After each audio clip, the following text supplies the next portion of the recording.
And we're live. Welcome to the Crowder Boys.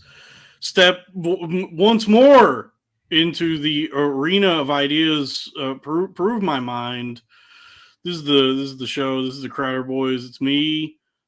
I'm the first billionaire podcaster, Dalton Pruitt, and we got Robbie Goodwin here. Hello, Robbie. Hi. And then we got Crack Amico. Greetings. And hey, the three of us compose that which you know as the Crowder Boys. What was the dramatic up tilt in your voice when you said that? Dude, yeah, I'm doing some I've been taking some classes at the Annex, some theater classes. I could use some classes at the Amex. I'm in a lot of credit card debt. Me too, dude. You don't have to pay it. 7 years and it's gone.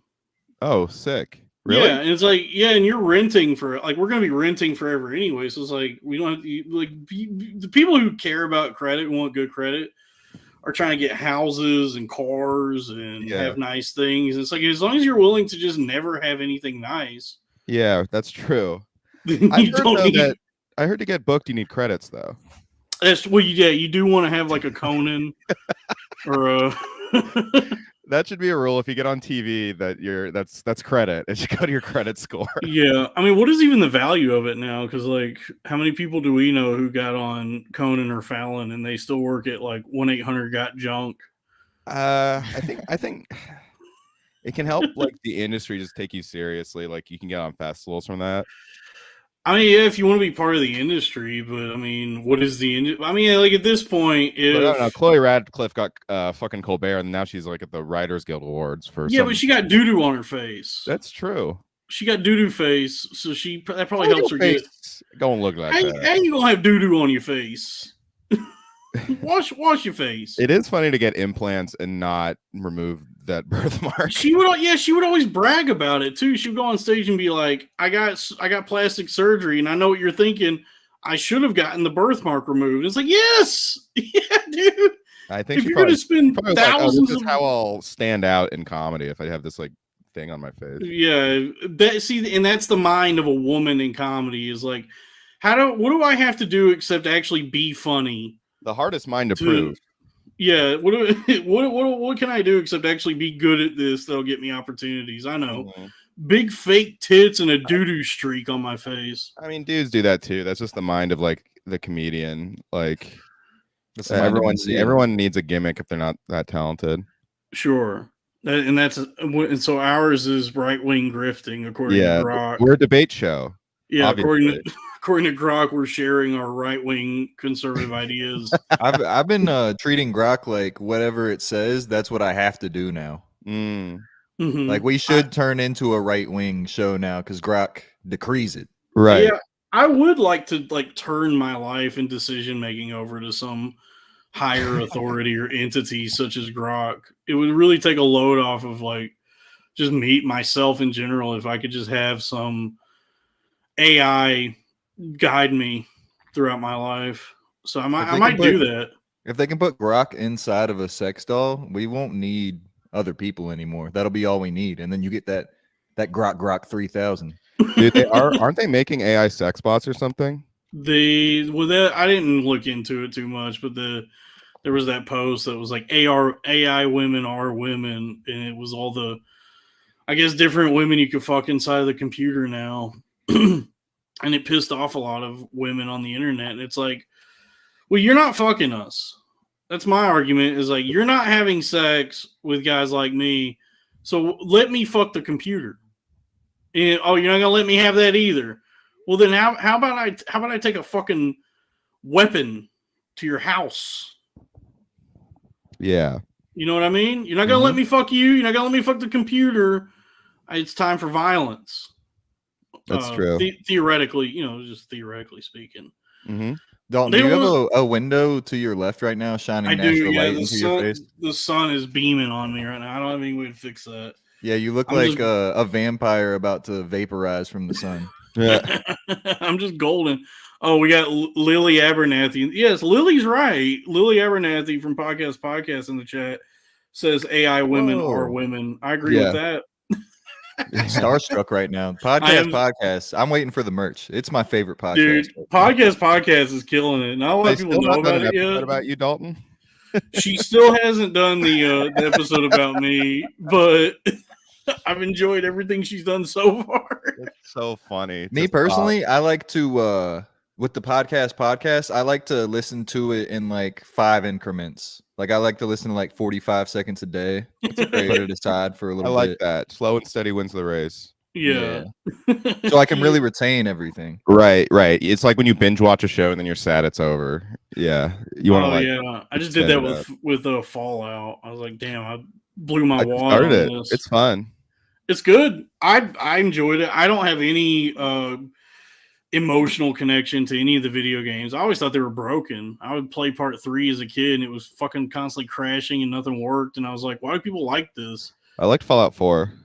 Yeah, I mean, I never got into the games. Fallout Boy. Yeah, Fallout Boy. Yeah. That was the best one. Yeah, that Fallout Boy is good. Yeah, the only video game that's good when it crashes is Crash Bandicoot. That's yes. Not racist, I guess. It's not racist, no. It's in what, Aborigine or some shit? Some fucking I'm gonna Google what. I mean, the villain does have a giant N on his forehead. Well, yeah, I mean, but it stands for Neo, as in neocortex.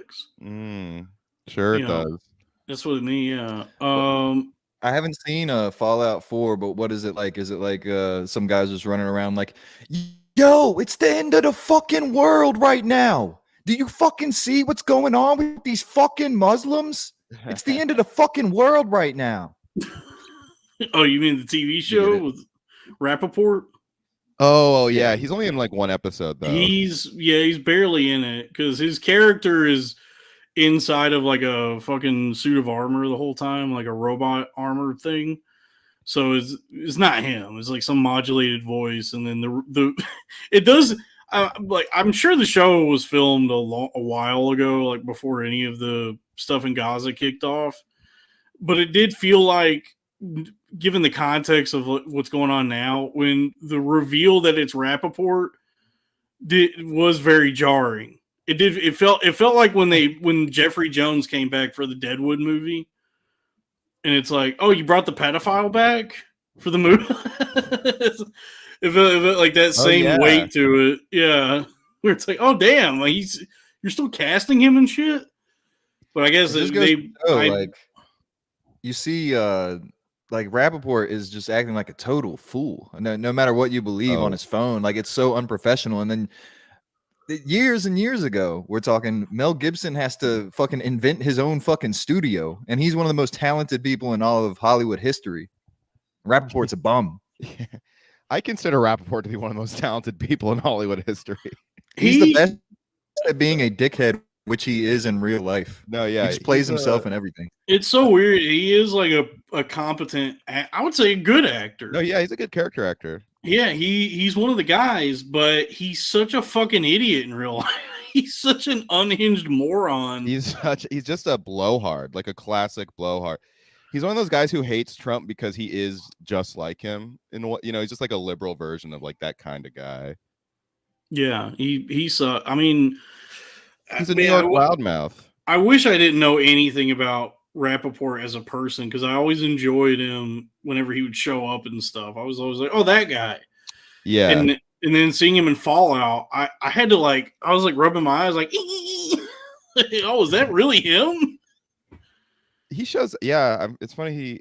Because he got like a liberal following, because he was like, yo, Donald Trump, I'm going to beat your ass. And now he like, he dropped, Donald. Yeah. Then he dropped the voice and he's like, we need to, Israel's great.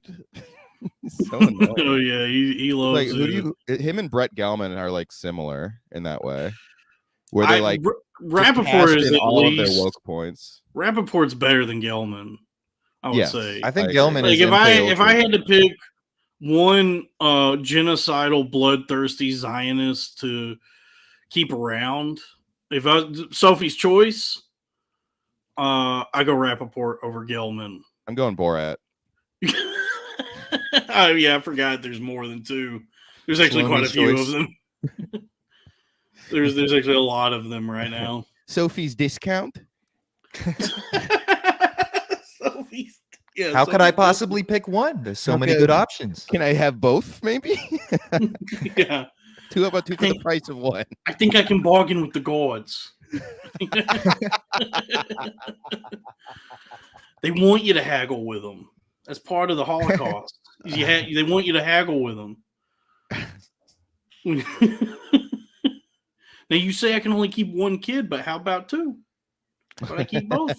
Do you think any of the Jews were like, this gas is making me nauseous?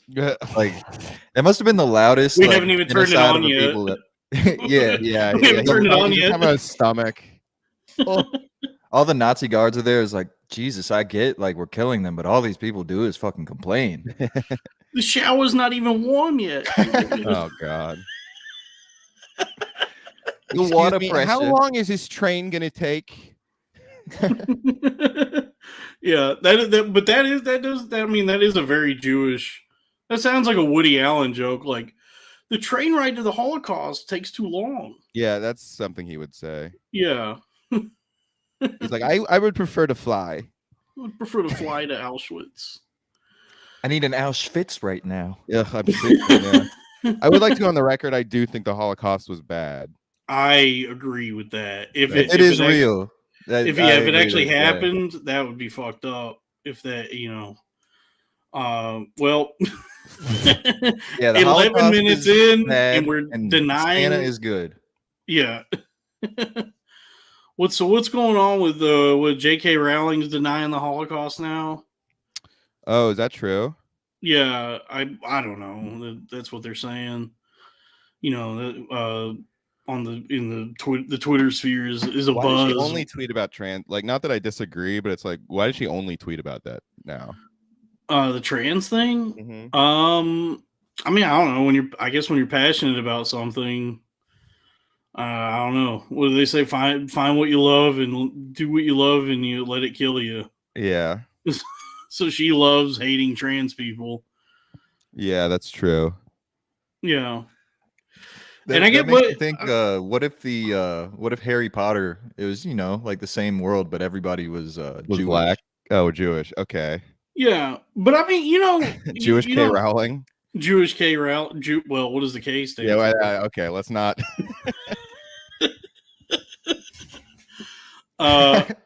Redundant. Yeah, but I mean, what's funny is the argument could be made that Harry Potter is an allegory for being trans. You got a boy who lives in a closet. Oh yeah. Who is told he realizes he's actually magic, and then grapples with that part of himself, and then learns to accept it, and becomes the most magical person alive. Then that's being trans. That's the story of Natalie Mars. That's being trans. You live your whole life locked up, and then finally understand what you truly are. Right. Put on the sorting Jimmy hat. Yeah. You put on the sorting chastity clamp. You're a bad bitch, Harry. Yeah. You're fabulous, Harry. Yeah, I don't know what her, I think she's just dumb. Like, honestly, I think J.K. Rowling is just an idiot. Yeah, she's like a fucking hill person. Yeah. who came up with a funny idea on a napkin. Yeah. And it's not even her idea. I think Neil Gaiman had already written. A gay guy wrote it? Yeah. I think she stole the idea from Neil Gay Guy. and not like ripped off what Neil Gay Guy had already written. Wait, Neil Brennan wrote it? Yeah. Neil Brennan had written a similar book. Oh my god, why would you write that? That's a terrible idea. Yeah. Shut up, you're stupid. You suck. I'm better than you. I think it was Neil Brennan had live chats about Stuttering John. Why would you invent Harry Potter? Yeah, Neil Brennan wrote a book called Neil Brennan and the Three Microphones, and she stole the idea for Harry Potter from that. J.K. Brennan. J.K. Brennan. Well, this wizard, he doesn't even have any credits. Where do you find the Fantastic Beasts? I can't find them. The Sorcerer's Super Chat. Yeah. Yeah. The Chamber of Ray DeVito. Yeah, he's still in level 1 potions class. He doesn't even know how to make a potion. He doesn't know how to defend against the dark arts. Yeah. The fucking Harry Potter and the Comedy Cellar of Secrets. Yeah, Ray DeVito tried to make a polyjuice potion, drank it, and he turned into Patrick Melton. I solemnly swear I'm up to no good. But neither is Pat Dixon. You're a grifter, Kevin.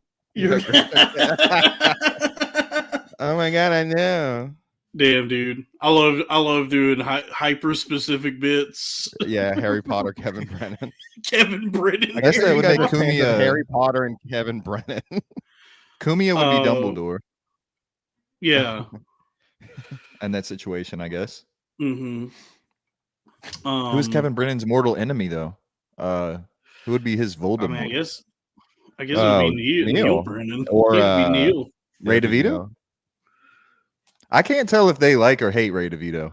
I just know they talk about him all the fucking time. Do they like or hate any of these people? Or I can't tell if they what's going on over there. It's literally incomprehensible. I think they just all are like in an arena, so to speak, and they all just like shit talk each other to make money. What kind of arena? Not of ideas, more like a gossip for middle-aged men. Yeah, it's high school shit. It's more of a quilting bee, more of like a sewing circle. They're at the salon. They're at the salon of gossip. It's the Goodfellas scene with all the mob wives, except they're all comedians in their 50s. Yeah, it's just a bunch of comedians and failed comedians in their 50s complaining about each other. Not like us, failed comedians in their 30s. Yeah, failed comedians in their 30s. We're a lot better than that. Yeah, we still have youth on our side. Comedian. But I think so. Neil Gay Guy wrote a book about a magic boy, very similar to Harry Potter, years before Harry Potter was published, and I think J.K. Jewish K. Rowling like pretty much just lifted that idea for her children's book series, and I think like I don't know. I guess it's like a matter of time. Yeah, he has an owl and everything. Yeah. So she just kind of like stole this entire fucking thing from Neil Gay. That's crazy. Guy. Has he ever talked about that? People know about it. I mean, it's like a known thing, and I think Neil Gay Guy was just prolific enough, or he had enough like I don't know books that he was already doing. That he just was like, whatever, take it. I don't know. He's never pursued any sort of litigation. Isn't it just the only one to pop, though? I mean, how many fucking shitty stories about little wizards were there? Probably thousands. There's plenty of stories about fucking boys who their lives suck, and then they're actually magic or some shit. So it's like not a new idea, but I think between Harry Potter and whatever Neil Gay Guy's book is, I think there's enough similarities that a lot of people were like, all right, she didn't really change much. Like being a gay guy named Neil is just insult to injury. You're already gay. He said, how you going to be a man? How you going to be a man named Neil? Neil said that Neil said, but yeah, Neil said it's like it's such a common trope that maybe she just saw the cover and like ripped that off a little. Please, Robbie, Asian American. He said that publicly. I'm sure behind closed doors he was like, What's this in? This bird done stole me story. What you think about this thing over here? Well, simple as she done stole my ideas. You bird, you dirty bird. It's me, Neil Gay Guy. That lady Godiva stole more. Apples and pears and so on and so forth. You tell me about my ideas was taken by a tot. Yeah, I think it probably went something like that. Yeah. Oh, it's a bunch of pork pies, isn't it? The one who's all 6s and 7s. The dot on a turtle. Yeah, he just turns into Michael Caine. There's two kinds of people I don't like. Those who write off other people's cultures and the Dutch. Oh man. So good. Yeah. I love Austin Powers. We love Austin I Powers. also love Austin Powers. Funny that you said that. I also love Austin Powers. I haven't gotten to talk to you guys about that, but it's something I share with you. Yeah. Yeah. I'm still upset. I don't know if we ever got a chance to talk about this when it happened, but I'm still bothered by the fact that the only thing we've gotten from the Austin Powers universe since Goldmember was a fucking GE commercial where with woke Dr. Evil. Yeah. Where Dr. Evil is like, we're going green. We're going to be eco-friendly. I love that because it means that liberals are evil. Yeah. I mean, don't you want Austin Powers to go green? Yeah. Yeah. He's like, what if we respected black people? That would be evil. Affirmative action is the only way to accept people into Harvard, Mr. Powers. I don't care what you or the Asians say. What? What's wrong? They're the ones that's suing us. And then Austin Powers is just a piece of shit. Yeah. Don't let him in my school, baby. I love billionaires, baby. I think Elon Musk should pay even less taxes. Like superior race, yeah. I mean, it does seem like a Dr. Evil plan to be like, we're going to open up the southern border and let all the immigrants come in, and the state of New York is going to give them $10,000 each. You don't like that idea? Oh, because of the color of their skin? Right. Well, yeah. And I mean, I guess, I'm not saying that immigration is bad necessarily, but it's not being handled he loves well. Fascism. Scotty don't. Scotty doesn't know. How about that's multiple movies. Just it just seems untenable to bring a bunch of thousands of immigrants to New York and put them in nice hotels and give them a bunch of money. But hey, look, I also don't know what I'm talking about. He says, Mike Myers said he's not going to make another one because Vern Troyer died. That's what he says. Out of respect for Vern. Yeah, out of respect to Vern.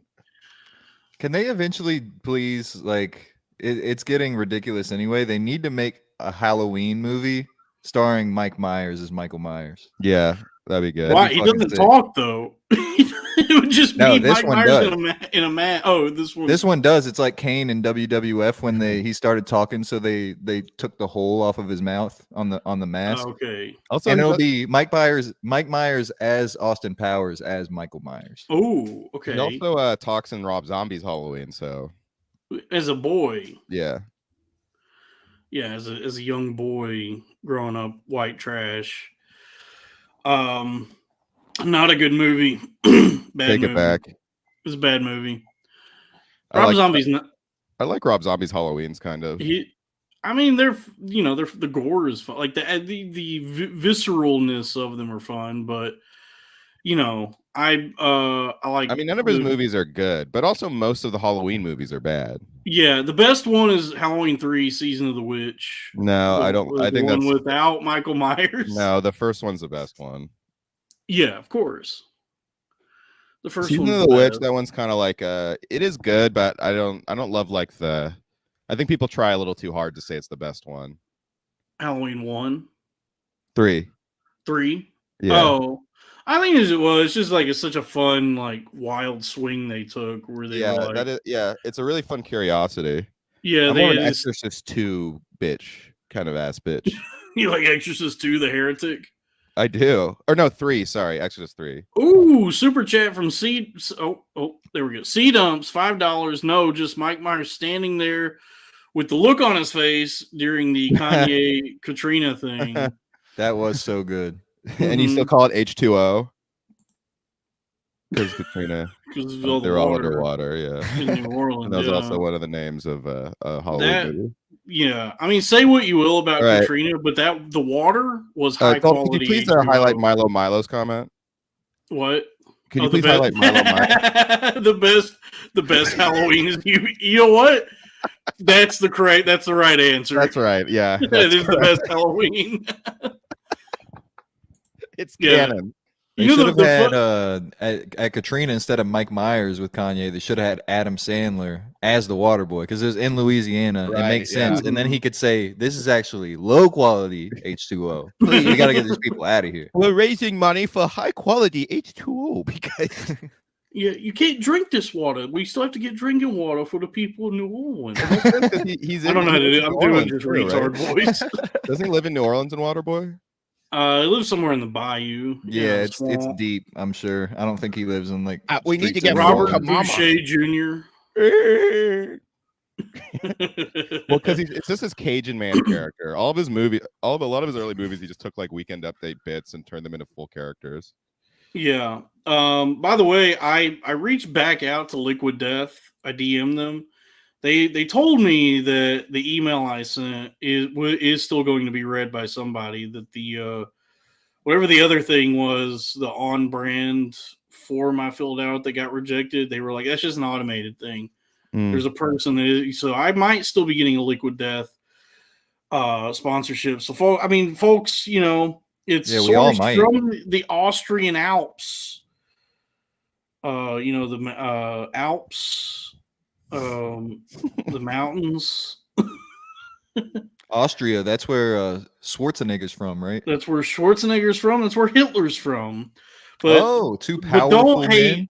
Yeah, but you don't want look. Liquid Death has nothing to do with Hitler. I want to make that clear. They don't support. But we don't know. We don't know. Hey, I'm not. You know, until I get a confirmation on the sponsorship, we're can neither confirm nor deny Liquid Death's association with Hitler.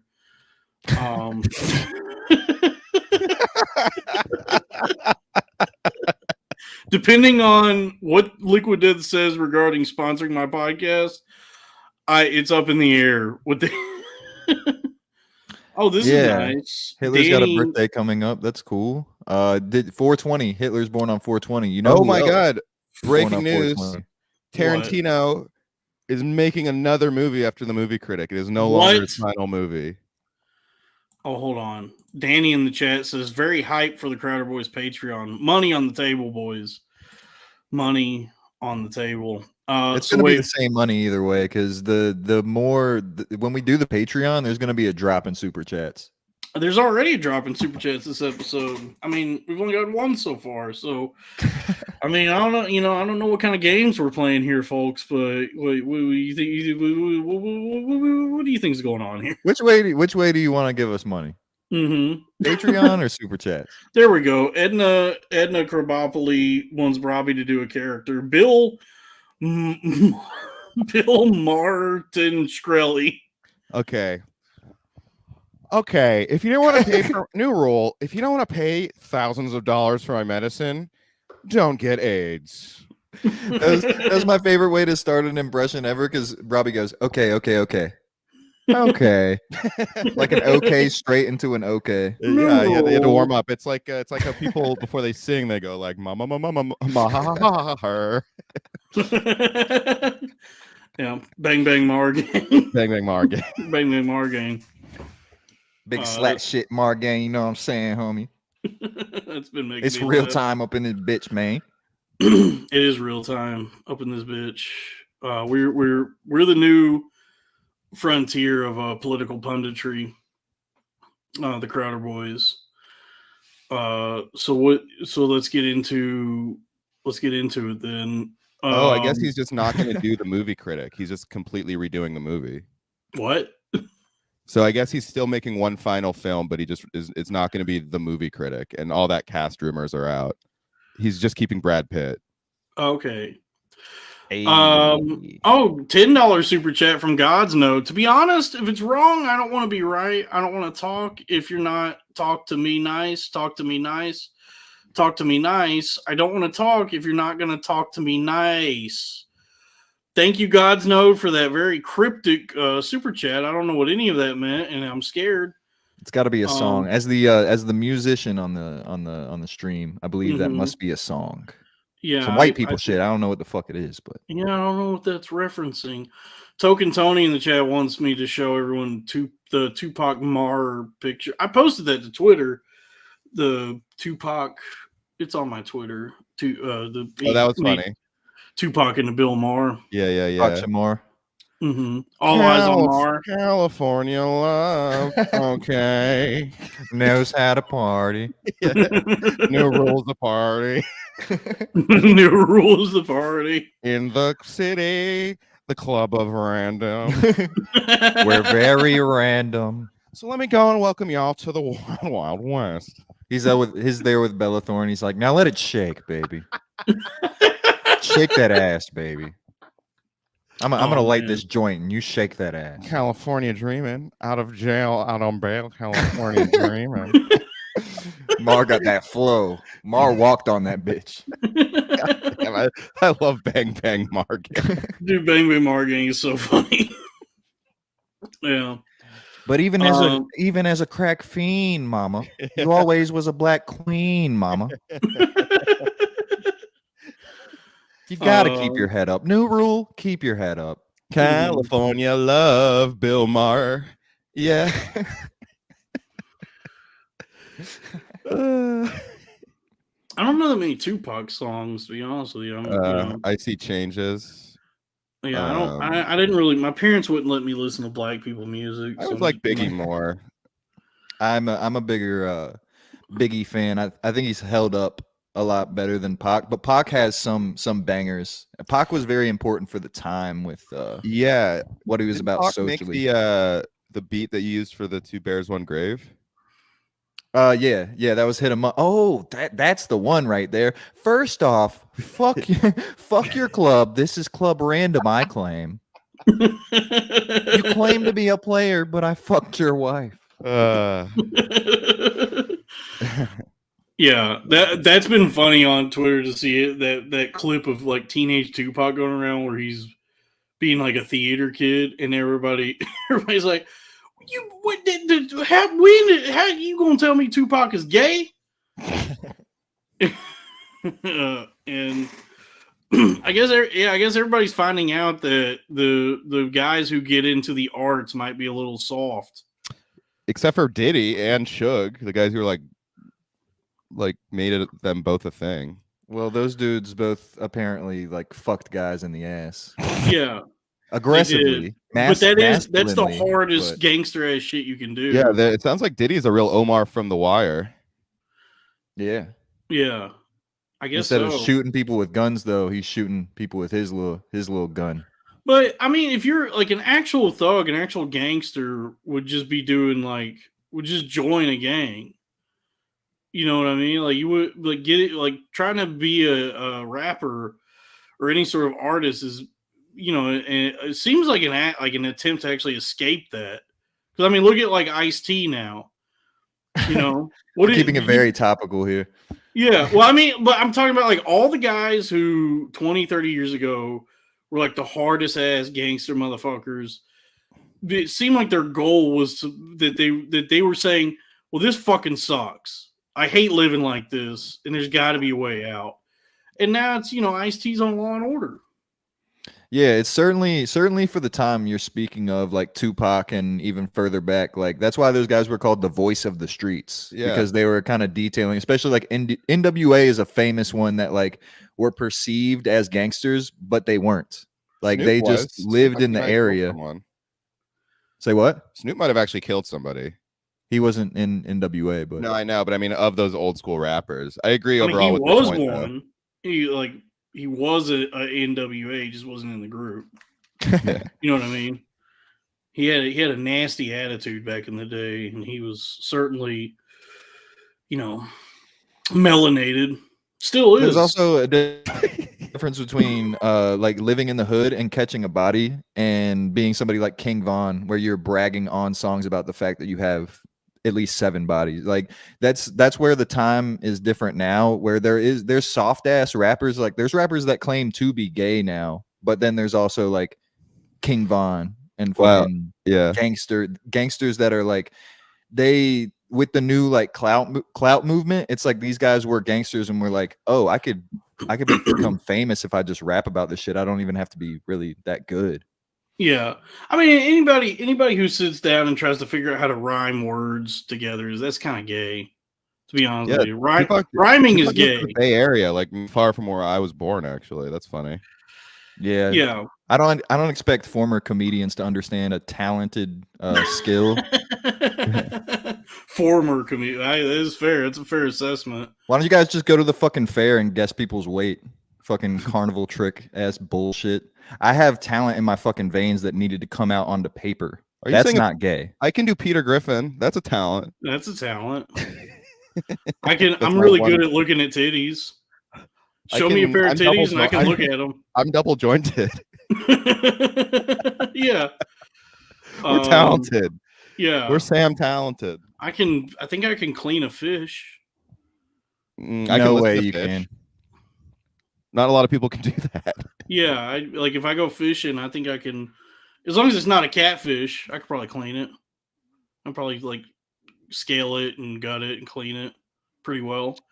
If it's a catfish, you know what I learned today, not to change the subject on this, but Sublime, people were talking about Sublime this week. Dude, that shit sucked.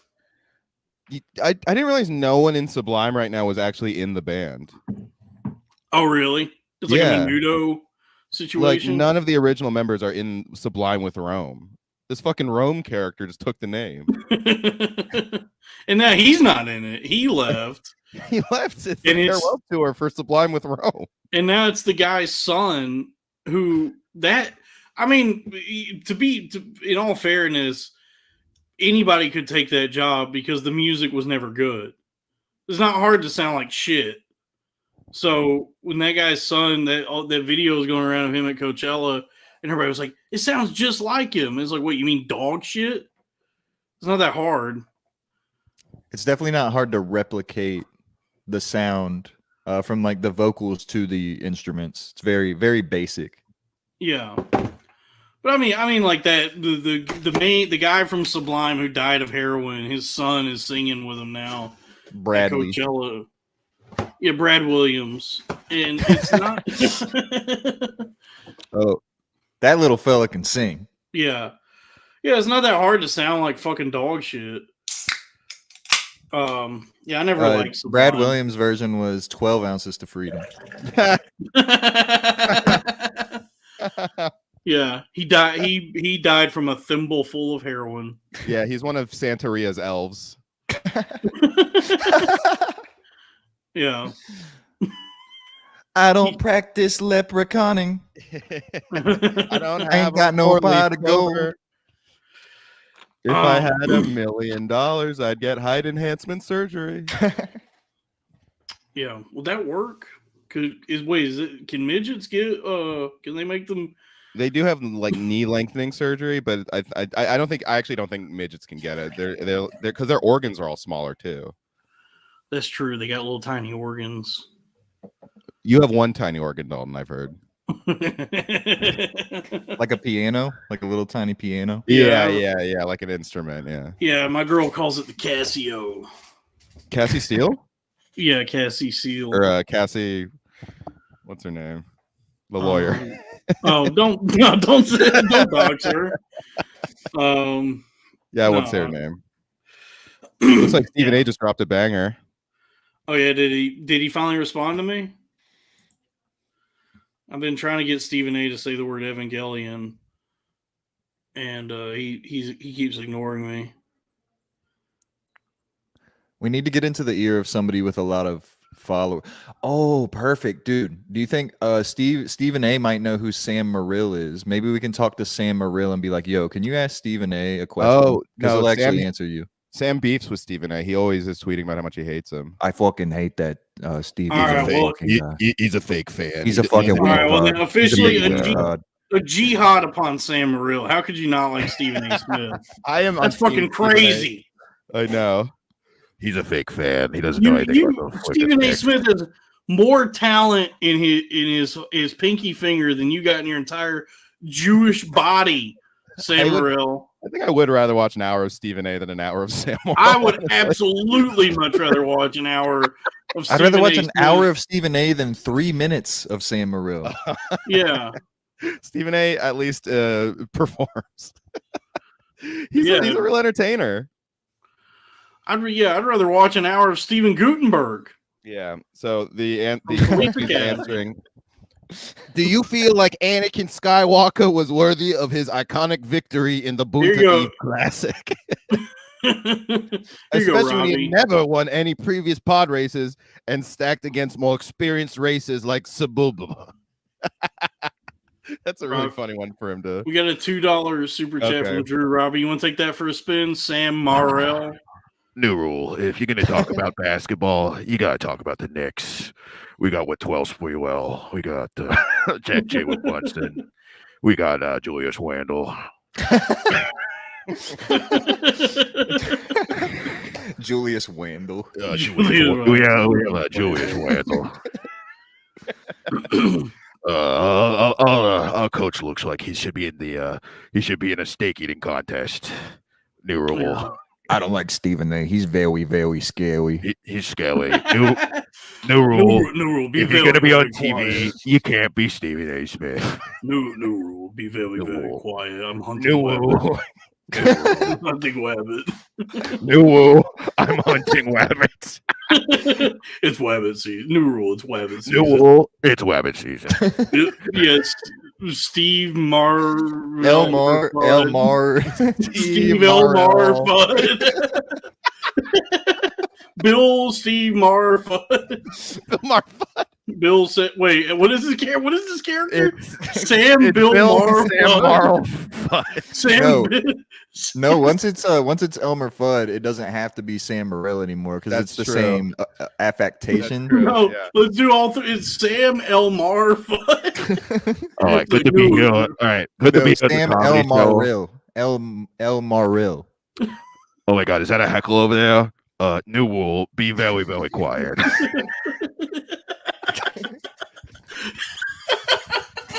I don't even care if anybody likes this or not.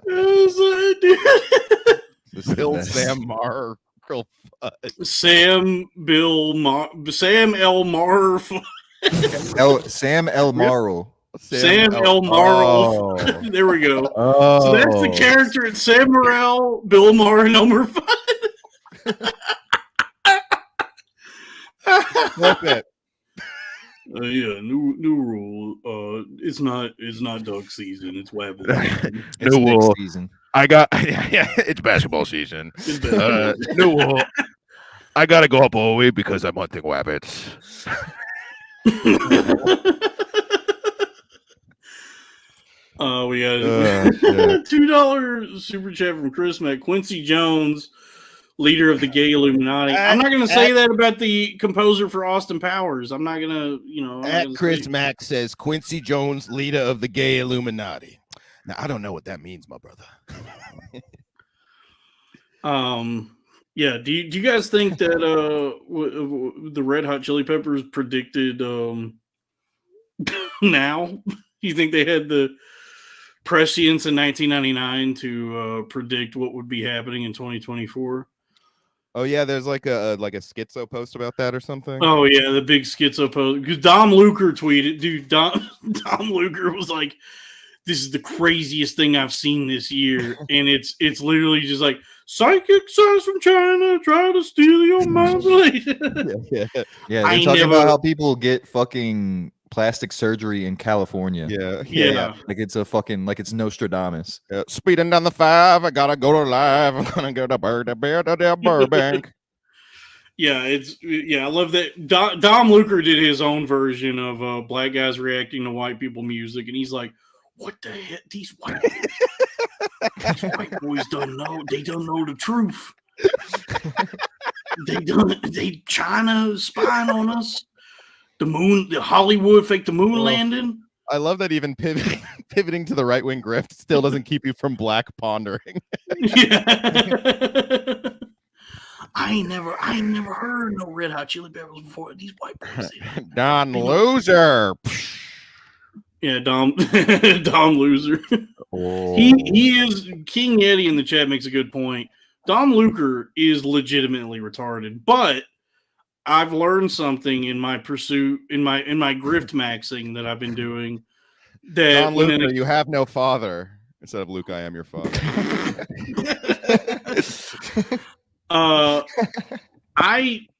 I've learned that with accounts like his and Ian Miles Ching Chong and Oli London, all these big accounts, especially Dom Luker, he's got over 1 million followers. And I've been grift maxing. I've been learning the ways of the grift. I've figured out how to grift the grifters because I in the comments of when Dom Luker posted about our friend of the show, Shannon Blake, I posted my titty video for Shannon Blake in the comments.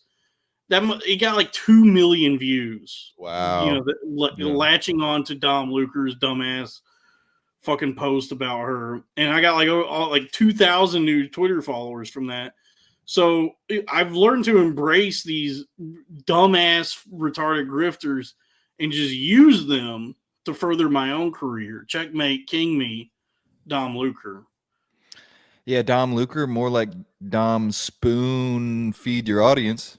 Mm-hmm. More like Dom Spear. More like Dumb Luker. Dumb Luker. Yeah, he's more like Dom Luker, more like Dumb Luker. Yeah. Okay. Bang bang. Bang bang Mar gang. Pack watch. Yeah, the people in the chat love us, dude. They're saying this is the best podcast out there right now. Except Jerry Sandusky. Yeah. Who, honestly, don't want to be friends with that guy anyway. I don't want to be friends with Jerry Sandusky. It's very funny for him to say Dalton goes solo when you have a solo show. I do tons of stuff solo. That's what it's like. It's just meaningless trolling. Yeah, I mean, I'm very prolific in the world of saying stupid shit on the internet. I do plenty of solo endeavors and all kinds of. I do always BBP posting. That's my motto. Wait, what is this? Oh my god! Oh, Edna, $2 from Edna. Has Robbie done Red Mar yet? Oh, new rule. If you say something foolish, you can't take a sip. New rule. If you're going to be a comedian, you can't be poor. It's actually kind of similar in voice and cadence. It is, honestly, yeah. The Red Bar and Bill Maher do have like a similar style. They're both smarmy. Snarky, similar kind of like Jewish voices, even though I guess they're not actually Jewish. They both tell the truth. They're both truth tellers, renegade mavericks in the arena of ideas for sure. I guess the difference is we actually like Red Bar, and we love Bill Maher. We love Bill Maher. He's great. Yeah, some people in the chat are saying that I have 5 different podcasts going right now. I would say I've transcended podcasting, honestly. Like I've evolved beyond the notion of like a podcast or whatever that format may be. I'm just entertaining on the internet. And the ways of the old are gone, where it's like you have to be this team that's going to do this podcast and you together will achieve success. It's like, no, Dalton does 5,000 different shows. And if you've bought into Dalton Pruitt as a person, as a funny guy, then you're going to pay attention to what he does. And that's it. And then we all collaborate here. Each of us virtuosos in the podcast sphere. This is sort of like Rush or Primus, where it's like each one of us could handle our own, but together we form the power trio, and I'm, right. Robbie is the Tim Alexander, Crack is the Larry Lalonde, and I'm the Les Claypool of this. I'm more like Tim Allen. I'd say I'm Tim Alexander. Michael Hall, $5 super chat. Roseanne Marr. Okay. New rule. Senator, I thought the bitch was white. Senator, I thought the bitch was white. They cloned Dave Chappelle. My pronouns are kiss my ass. Okay. Oh my god. New rule. I'm fucking crazy. Yeah. New rule. Janet. What was that bitch's name? New rule. If you January 6th didn't even happen. New rule. Yeah. January 6th didn't even happen. Oh, for red. For Red Mar, you could go new fool. Josh Denny. There we go. New fool. Joey Coco Diaz. New fool. Ryan Long. Everybody. Yeah, new fool. If you're gonna be addicted to Xanax, don't tell us that you're not addicted to Xanax. Yeah. Joey Coco Diaz. New fool. She's guilty of left. Damn, I feel like shit right now. Why? I've let myself go, and oh wait, well, hold on, we have a super chat. I'll get into that in a minute. I exercised today for the first time in some time, and I realized how atrophied my body is. I really collapse under my own girth, my mass. Atrophy is my cousin's name. Yeah, I was gonna say, Matt, you're on my wavelength. I was trying to cook something like that. Well, Atrophy cooks collard greens and that. Yeah, right. Wasn't that Travis Scott's music festival? Oh, we have a super chat. $2 from Autumn Meredith. I know who that is. Let's see here. She wants a Bible verse. Okay, we'll do that. We'll do a little Bible. Autumn Meredith. Ecclesiastes nuts. A little impromptu Bible study. It actually worked, tell you. Let's see here. I gotta go King James. KJV. LeBron? Mm-hmm. Let's see here. Ecclesiastes nuts. Ecclesiastes 10:19. A feast is made for laughter, and wine maketh merry, but money answereth all things. Amen. Give us money. Hey, if you can, leave a little something in the collection plate like Autumn just did. $2 from Autumn for that one. Wine maketh merry for sure, but money answereth all things. And one way to interpret that is cash rules everything around me. Cream, get the money. Cream, get the money. Dollar Bill Mar. And that was Skullfuck in the chat who suggested that. I actually said that from my own brain last show. Oh, you did? Yeah, I wasn't gonna. That was Crack Amico who said it. And Skullfuck, one of the chat bums is trying to steal credit. I would have let you steal it, but not the Crack Amico. What Jewish K. Rowling did to Neil Gay Guy. Yeah, just completely stole Crack Amico's idea for himself. I relate to Gay Guy a lot right now. Wolfgang Cho says I should get into preaching. I'm doing it, brother. What about Rob? That's your co-host. Hell yeah. Oh, is it? Yeah. Is Wolfgang Cho your co-host? No, that's not him. This is a different Wolfgang. What? What's a different Wolfgang? I do it every weekend. I do Bible study every weekend here on this channel. I do a Bible study stream. I am the Kenneth Copeland of streaming.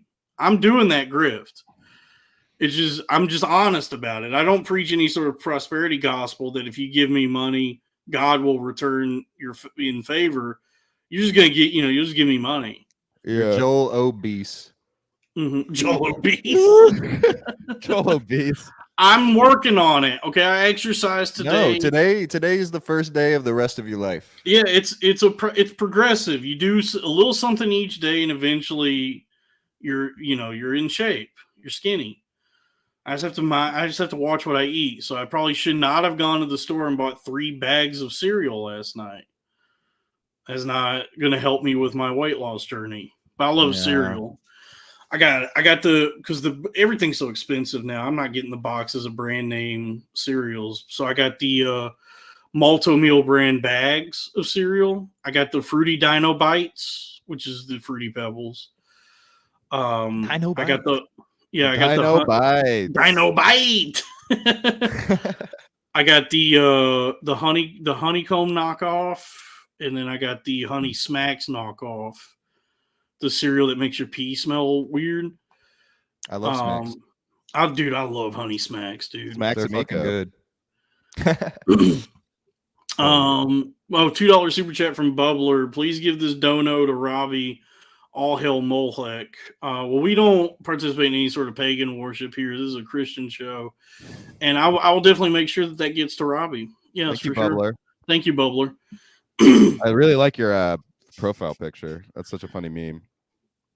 Who, Bubbler? He has the Leo laughing from Django and the Santa hats on. Oh, and a Santa hat. I think okay. that's fun. Are you drinking a lot of water? I drink tons of water and tons of Coke Zero. That's healthy. Probably. I mean, the tons of water is good. The Coke Zero is not bad, just not tons of it. Yeah. Oh, another super chat from. You should limit yourself to 2. You should start with limiting yourself to 2 Coke Zeros a day. Okay, down from 8. Drink 8 Coke Zeros a day. Yeah, I drink so much Coke Zero. I mean, I drink a lot of Celsius, so I might want to talk. I crash by the time I get off work, my body is just shutting down from the amount of Coke Zero I've drank. Jesus, I'm so fucking tired. $2 super chat from Autumn. No more Faygo dogs. Probably a good idea. I should probably stop boiling hot dogs and grape Faygo. You're right. Get the drink less Coke Zero, because first of all, 8 Coke Zero, that's more financially devastating. Dude, I mean, with inflation, the price of everything's going up. A fucking 12-pack of Coke Zero now is what, like $9? Get yourself also get yourself the small cans or the small bottles, and try and work that into like where a full size drink would normally be. You know, just little tips. I'm not trying to do a comedy right now. I'm just trying to help my friend. No, it's good. That's good. I don't drink alcohol anymore. I don't do anything fun anymore. Yeah, I don't go anywhere. I isolate. I'm like, every day is a struggle not to just fucking end this facade. Nah, dude, you'll always have jerking off, because I at least have bud. I'm no fat now. I'm doing semen retention. Oh hell no! Harness my chi. I'm Cheese harnessing my chi. Cheese nuts. Cheese nuts. I'm trying to do a Kamehameha, so I'm doing semen retention so I can become Goku. Pretty much. That's gonna have you like fucking making a fertilizer bomb or some shit. You can't be doing shit like that, bro. That's the Timothy McVeigh. That was just a spirit bomb. He just came. Yeah, he's people of Earth. Lend me your fertilizer. I'm going to the federal building in Oklahoma City. Yeah. Because when you think about it, City Thunder. Did he not kill anybody? No, he killed a lot of people. There were a lot of kids there. Oh, whoops. Oh, we have another $10 super chat. Friend of the show, Felicia Gillespie. 2 Corinthians 11:14 through 15. Okay, we'll do that. Hey man, you gotta give the people what they pay for. More like the lesbian. Felicia Gillespie. Gillespie, bye Felicia. Bye Felicia. 2 Corinthians 11:14 through 15. KJV, King James Version. This is 2 Corinthians 11:14 through 15. And no marvel, I agree. These superhero movies, these movies are out of control. So many. It's all there is now. Is this Scorsese's Catholic movie? Yeah. And no marvel, for Satan himself is transformed into an angel of light. Therefore, it is no great thing if his ministers also be transformed as the ministers of righteousness, whose end shall be according to their works. That's cool. Yeah. Can you read 2 Corinne Fisher? 2. So what is that? So wait, what does that verse mean to you guys? And no marvel, for Satan himself is transformed into an angel of light. Wait, therefore, can you repeat it? And no marvel, for Satan himself. How about maybe one is Bill Marvel? New rule. 48 movies that you have to watch all to understand one of them. New Testament.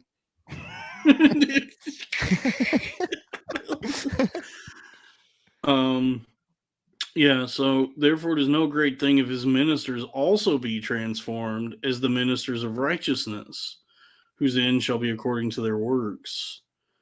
So I guess that's saying that nobody, not even Satan himself, is irredeemable, maybe, or I don't know, or maybe that's like more of a Milton-esque interpretation of Satan, like a Paradise Lost. That Satan is more of a human. What about Andrew Dice Lost? Andrew Dice Lost. Yeah. Oh, I'm the fallen angel. I'm the morning star. Where the fuck am I? Hey, I thought I was going to fucking heaven over here.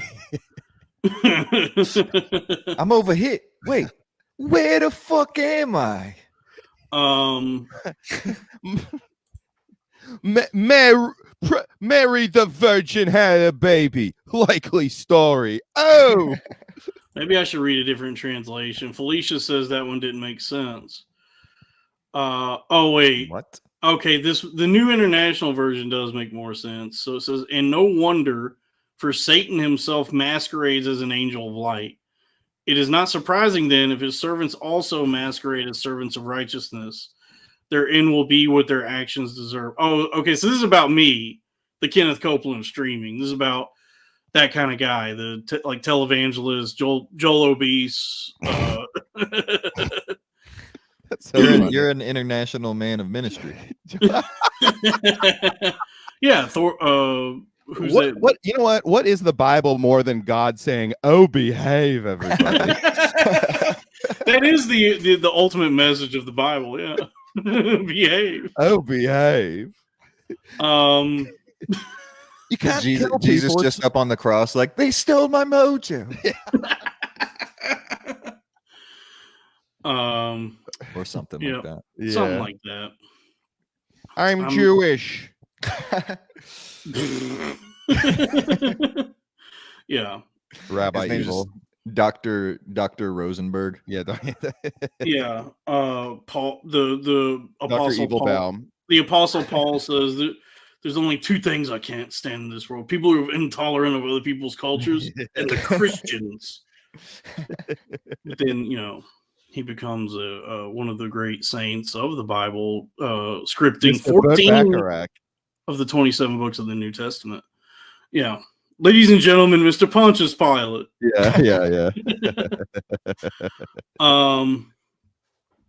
He goes in the time machine and comes back in 3 days.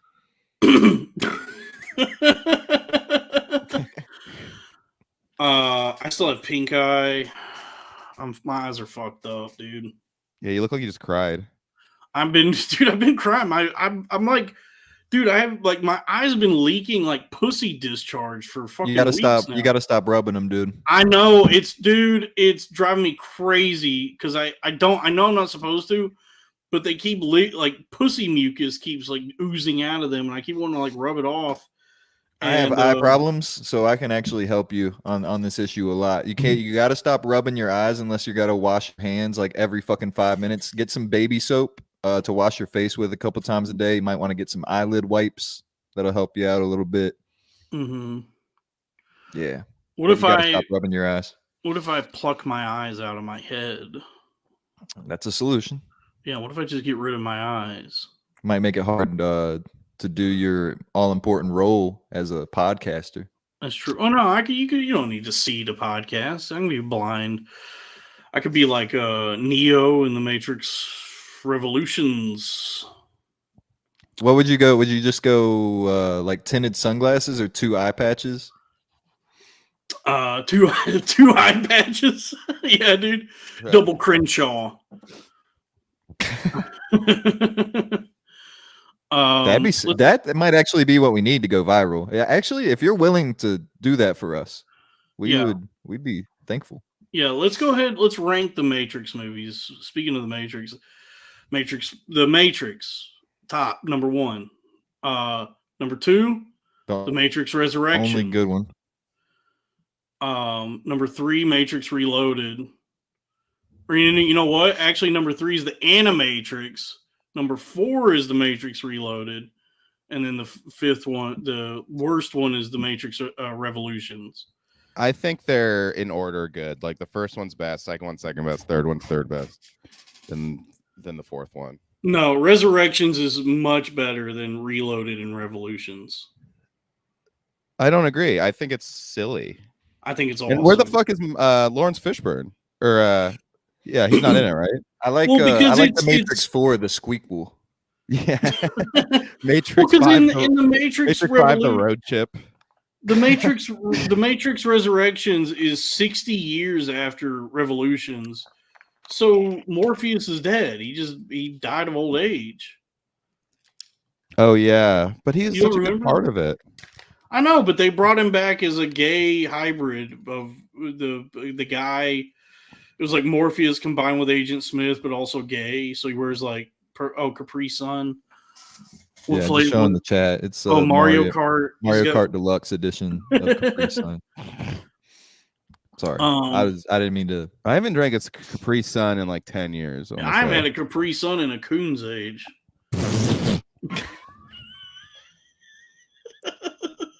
It's a saying. What is the length of time that is? How long did Patrice live? Coon's age? 41 years? I mean, about 37, depending on the sugar intake. Let's see here.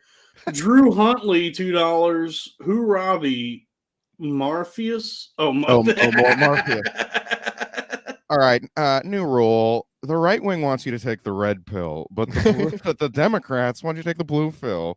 How about we both settle down and enjoy the Matrix? You think that's air you're breathing? All right, new bills. The new bills.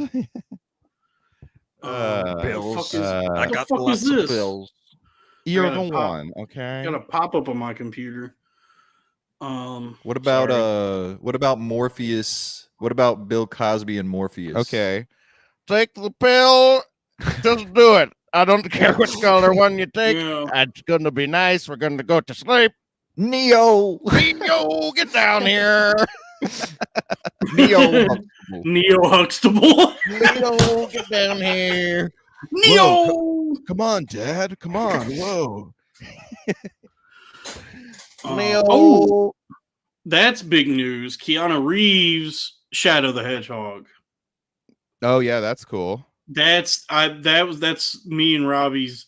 That was a big day for us when that was announced. That was huge, dude. If I was 13, I'd be already campaigning for best actor. Dude, I'm so excited. Those movies have proven themselves as being not only better than they should be for Sonic the Hedgehog movies, actually very good movies. I like that they're the only movies Jim Carrey has done in the past decade. Yeah. Well, we've talked about how strange it is that he's really fallen in love with and committed himself to the Dr. Robotnik character. It seems to be a labor of love for him to play Dr. Robotnik. I suspect Jim Carrey of actually suffering from a brain accident. Yeah. I feel like he was like Dalton in 2021 when he was doing the Andy Kaufman movie. And I think he like really fucking lost himself. Maybe he literally was in the Truman Show. So maybe that like because that was like part of my thing was I thought I was in a Truman Show type situation. So imagine actually being Truman. Like actually doing it. Drop that bomb. Yeah, imagine dropping the bomb on Hiroshima. And how about instead of Nagasaki, it's what would it be, Dalton? I mean, never mind. You know where I'm. Anyway, I mean, the people of Sonic usually just have autism, so maybe Jim Carrey just has the car in the commercial. Is that who you're talking about? Yeah. Oh, TJ and Dave. Yeah. Sonic guys. The Chaos Admirals. Sonic, you know what's funny about the Sonic guys? You know the Sonic guys. One of them is TJ. There's an improv duo called TJ and Dave that a lot of people say are the best improvisers or one of the best groups. Yeah, I've heard that. So they're performing for audiences of upwards of 150 people a weekend. Being the best improvisers in the country. And so I think Sonic approached TJ and Dave to be in those commercials, but Dave had too much artistic integrity as an improviser to actually do the Sonic commercials. So the commercial is TJ and a guy who looks like Dave. Is Wow. Yeah, it's supposed to be TJ and Dave, but Dave, he's just too pure. Dave's not here, man. Dave's not here, man. and TJ was like, "Yeah, Dave, let's do the commercial. Yeah, Call in a bomb threat. Yeah, come on. Oh yeah." Calling a bomb threat anytime. Yeah, a bomb threat is anytime Robbie emails a club with his avails. Yeah, that's when I send my tape. It's a bomb threat.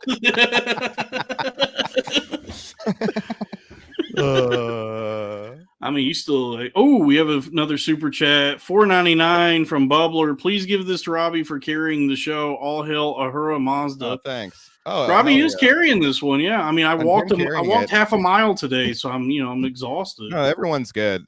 Thank you for I'm glad the people who like me have money are the ones with money. Thank you, Bill Mara, Ahura Mazda. I don't know what Ahura Mazda, like from Star Trek. Ahura. I know Acura and I know Mazda. I know. How about Bilhura Mazda? Okay.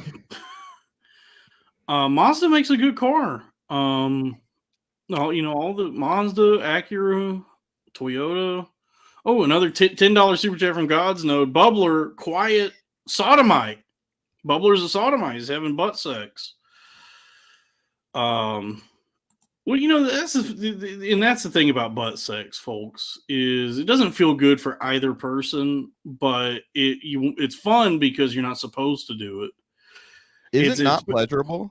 I don't think it's enjoyable for anybody. I don't think it feels good on your. I don't think it feels good. I don't think an ass feels good on your penis, and I don't think it feels good. The ass doesn't feel good with a penis in it. But some people only bottom. Why would they do that? I don't know. I don't know, but dude. I feel like a penis it'll feel good if you fuck almost anything. I feel I basically fucked two things. Not a child, Robbie. Don't say that about not a child. I've yet to fuck a butt, even a woman's. I would like to. A child and a dead child. Okay. I mean, the appeal of like anal sex with a woman really is not that. I can't imagine a woman's ass is going to feel as good. It's not going to feel better, and I don't even think it's going to feel as good as her pussy. I think the appeal is that she like it's unpleasant for her. Yeah, and there's like a humiliation element. Yeah, because anytime a woman has told me she really enjoys anal sex, I'm like, ew. What are you, gay? Fuck you. Yeah, that takes the fun out of it. It's like, what are you, gay? Yeah, what are you, gay? Hey, sodomy. Sodomy. Sodomity ducks. Yeah. I think a lot of the fun of butt sex is like the haggling. Like it's a sodomy too movement. Okay. Yeah, I think the fun of butt sex is selling, like the thrill of the hunt of like convincing her to even do it. You know who loves the thrill of the hunt is Sam Bill Elmer Fudd. Sam Elmar Fudd, whatever that character was we did. It says here, Ahura Mazda is from the movie Wishmaster. That's $2 from Drew Huntley. Oh, the Djinn from Wishmaster? What's Wishmaster? You bought your master on Wish? How you gonna call your wish your master? Yeah, that's gay. That's gay.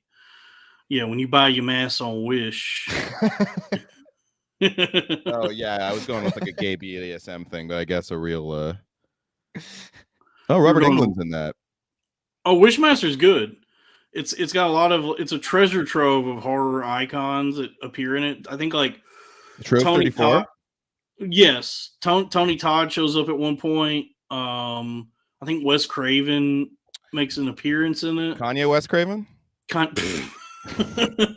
got a nightmare. Oh, by the way, Tony Todd Glass. Hey, what the fuck? I'm gay over here. I did you see that Knicks video they found that James Dolan made to try and get LeBron to come to New York? No. They had James Gandolfini and Carmella do a new Sopranos scene for it in 2010. It's his last performance as Tony. And Tony's like, I'm so glad we're the Witness Protection Program. You know who should come to New York? LeBron James. and then after So wait, the it's scene, officially canon that he lives, and he joins the according to this protection? video that just got surfaced like this week. But I don't think David Chase even fucking knew about it. I think James Gandolfini just likes the Knicks and wanted LeBron to come there.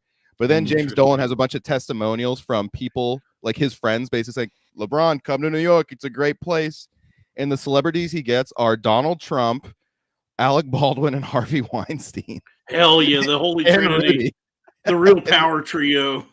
James. And Rudy Giuliani? Yeah, Rudy's in it too. Oh my god, dude. What a quartet. De Niro's there with Mike Bloomberg. How did they not have Tony Soprano turn to his family and go, Carmela, Anthony? Oh, genius. Genius. Like basketball player Carmelo Anthony. Whoa. You just proved my mind, Crack. The minds are getting proven all over the damn place. Because Carmelo Anthony was together. He was on the Knicks that year too. Wow. Yeah. The Knickerbockers. Yeah, the Knickerbockers. As they were originally called. Mm-hmm. Oh, you guys ever watch that show, The Knick, with Clive Owen? Is that about Mullen? No. Clive Mullen. No. No, the Knick is the whole show is just a guy, like a British Clive Owen going, so what if Stone Cold Steve Austin was gay and Chinese? I'm gay with my dad, isn't it? Well, he plays an American. A Chinese fat guy that was gay. Carmelo Anthony. Carmelo Anthony, yeah. Sorry. New team. If I join your team, I'm still not going to win a ring. No, the Knick is good. It's about Clive Owen plays like a renowned doctor in like 1901, and he works for a hospital in New York called the Knickerbocker. Mm-hmm. And he's hopelessly addicted to cocaine because they thought it was healthy then. And so he's just injecting a bunch of cocaine. Or what about Carmelo Anthony Cumia? Okay. Where's my basketball? Where the fuck is my... And $5 super chat from Edna's got to take off. Edna says, got to head to Dikey softball. Everyone's killing it tonight. Happy grifting, Dalton. Prove my Marn. I love our recurring characters on the show, Stephen A. Smith and Bill Maher. Bill Maher. They're the staples of the program. That's our lore thus far. Sam Elmaril Fudd. Yeah.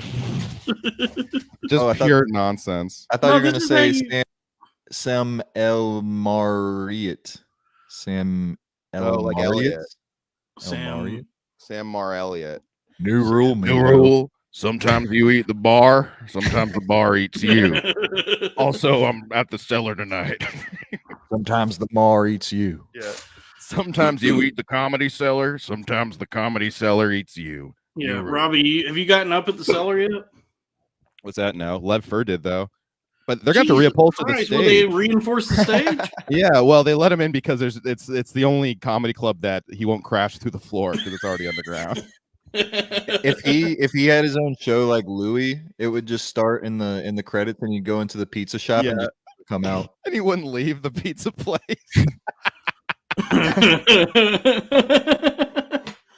It's a good slice, Ben. Shout out to It's Ben's just Pizzeria. the music playing outside of the pizza shop for like 30 minutes. Yeah, and he gets up and orders another slice, and then the show starts. Levy. Lose some weight or you're gonna die. Yeah, they come to Bus's table and take the half-eaten slice away, and he's like, "Do not fucking throw that away." When the levee breaks, we'll have no more stage. That always drove me fucking as a fat guy who always thought of Louis as a fellow fat guy. When at the beginning of that show, the intro, when he would just throw away that half-eaten slice of pizza. I know. Dude, I was so fucking mad every week. I was like, "Come on, eat that slice of pizza. Don't waste that. I know you have all the money in the world, but don't fucking waste that." Yeah, I liked it because it was like, oh, he's running late. What a New Yorker. Mm-hmm. Oh, I mean, New Yorkers are always coming and going and running late for things. Hustle and bustle that city. Sometimes, whenever I watch like any sort of like TV or like movie that takes place in New York, sometimes it feels like New York is one of the characters. Wow, that's really interesting, Dalton. Yeah, damn, that's crazy. I mean, yeah, that's wild. I wonder if anybody ever considered that the Big Apple is rotten to the core. Oh, I don't even want to think about that. Mm-hmm. It's just those things that you know. I mean, you yeah, don't think ever about. since they started letting all these fucking immigrants in, yeah. I call it the city that never sleeps, but that's just busting all the immigrants up there. Yeah, that's true. Yeah. Maybe we should just play the immigrant song and they'll all leave. Oh, that's Lev Zeppelin. Lev big as a Zeppelin. Yeah. Well, yeah. Autumn in the chat says Jerry in the chat should do a super chat. I agree. Jerry Sandusky, throw a little money at us. Yeah. If you're gonna be so rude in the chat, the things you're saying, Jerry, you're so mean. You might as well give us a little money. They want to know if I have hair. I do have hair. I'm just wearing my Newsies hat. I like the Newsies hat. Newsy CK over here. Hey, extra. Newsy. Yeah, extra. Read all a faggot. Oh, extra. Read all about my fucking cunt. Don't read the New York Times though. That's a paper you don't gotta read. Extra. Read all about your mother's cunt. Yeah, extra. You're fucking gay. Oh, $2 super chat from Drew Huntley. Immigrants. New rule. Let us in. No human is illegal. New rule. Let us in, please. Okay. New country.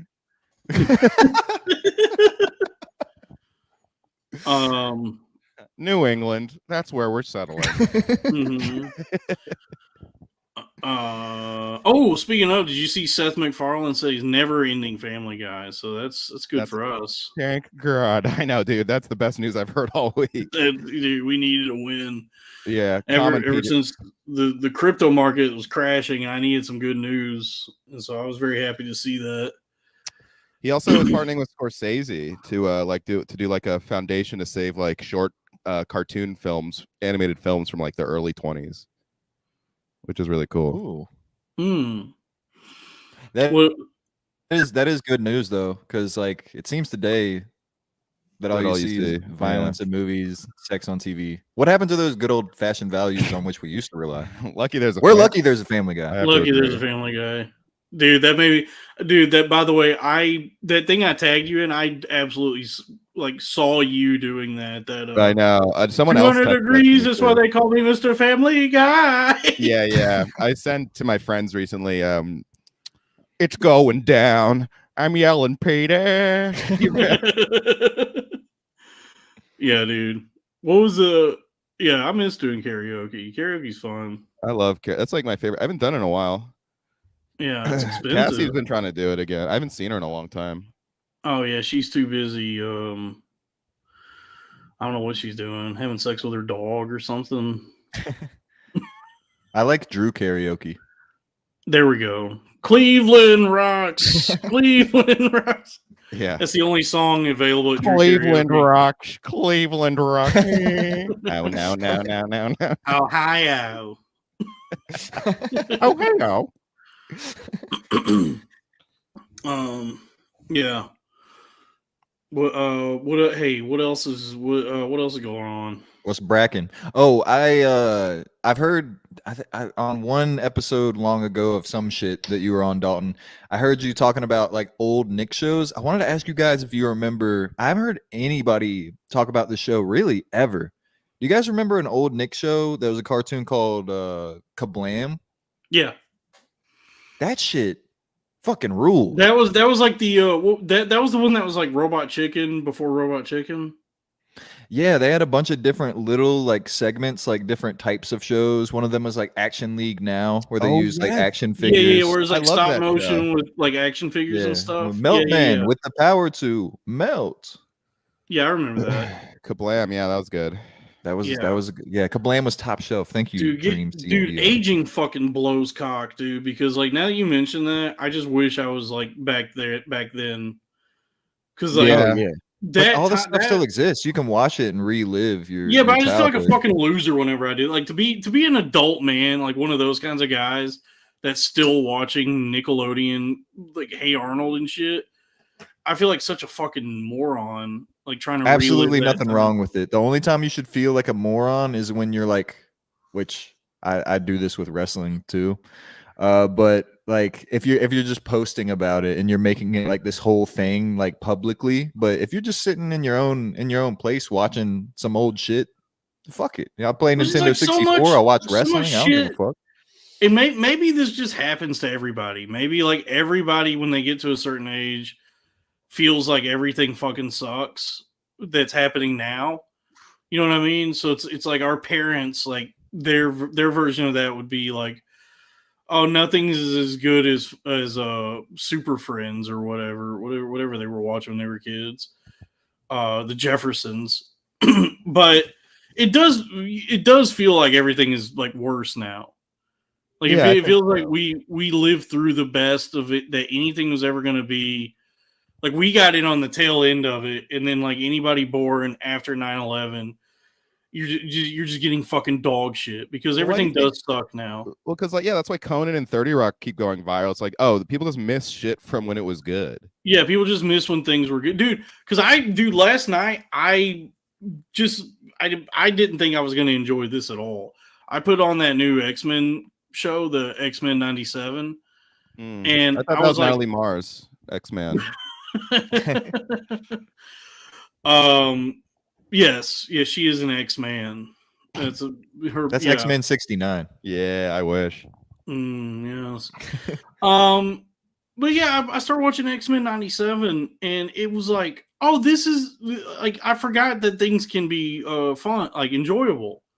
Because it's fun? Actually, dude, they pick up right where the show from when we were kids leaves off. It's a continuation.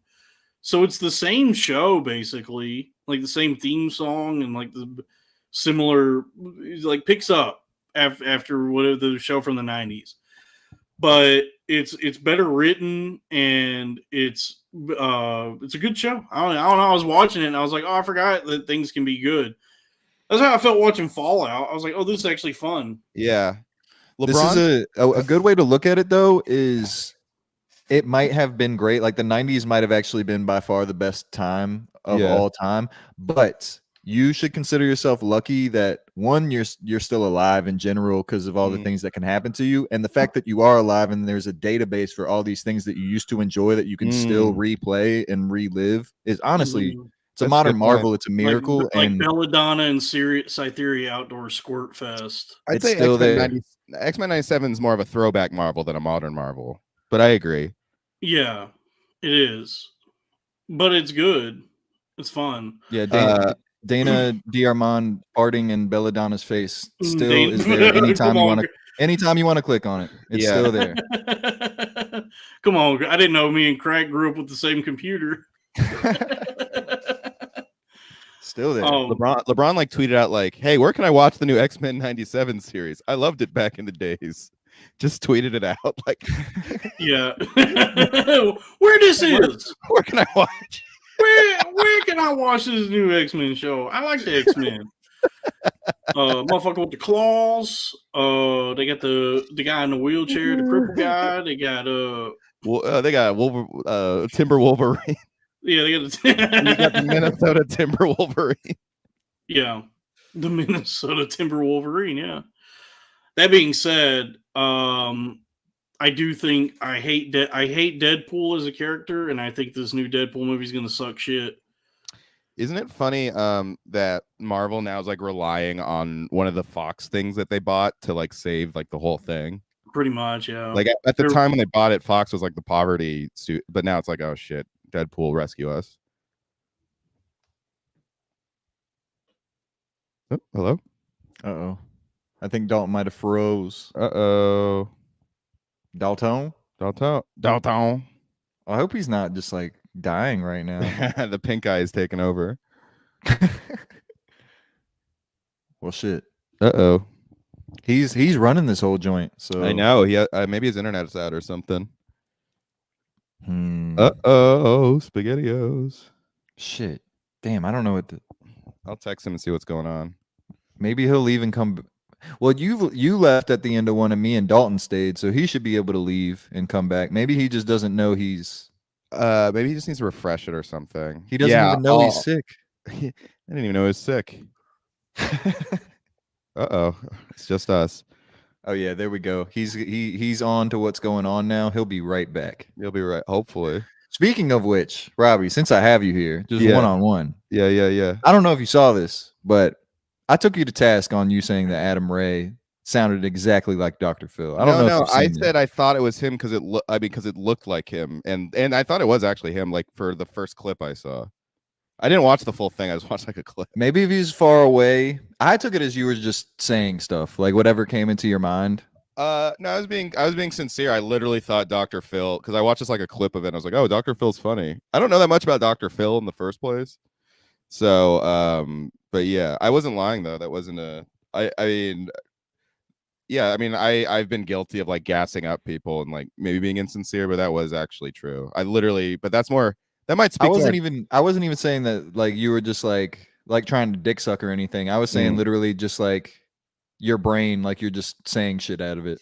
Yeah, there was a little bit of that where I was just kind of like, it's hard to keep this conversation moving. So I was just kind of like trying to say shit.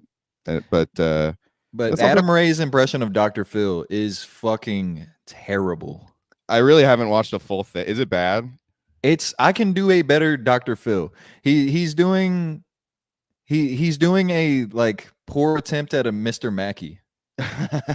It's bad. You got to watch it because you're an impression guy. Yeah, so yeah. You even more so would be like, this is not good. And the joke might possibly be that it's not a good Dr. Phil, and that's part of the joke.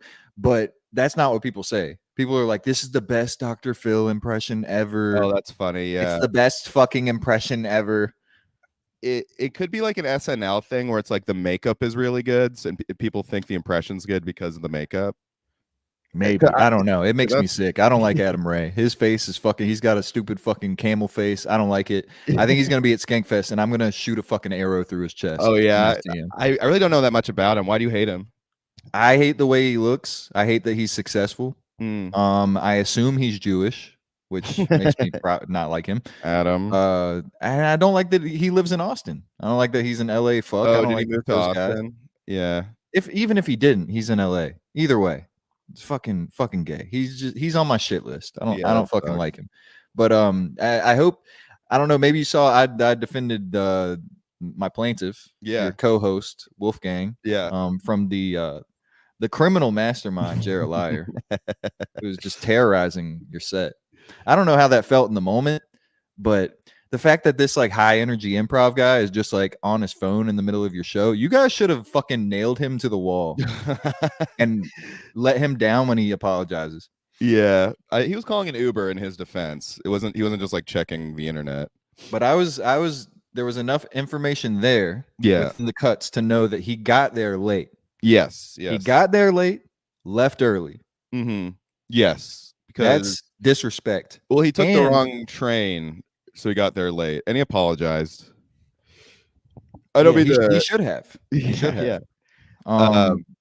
And the way he left, that was not fake. He tried to cover for it, but that first 10 seconds of reaction, when Wolfgang said, "Oh, you're the guy, saxophone guy from Kill Tony," which is like a clear attempt at a bit.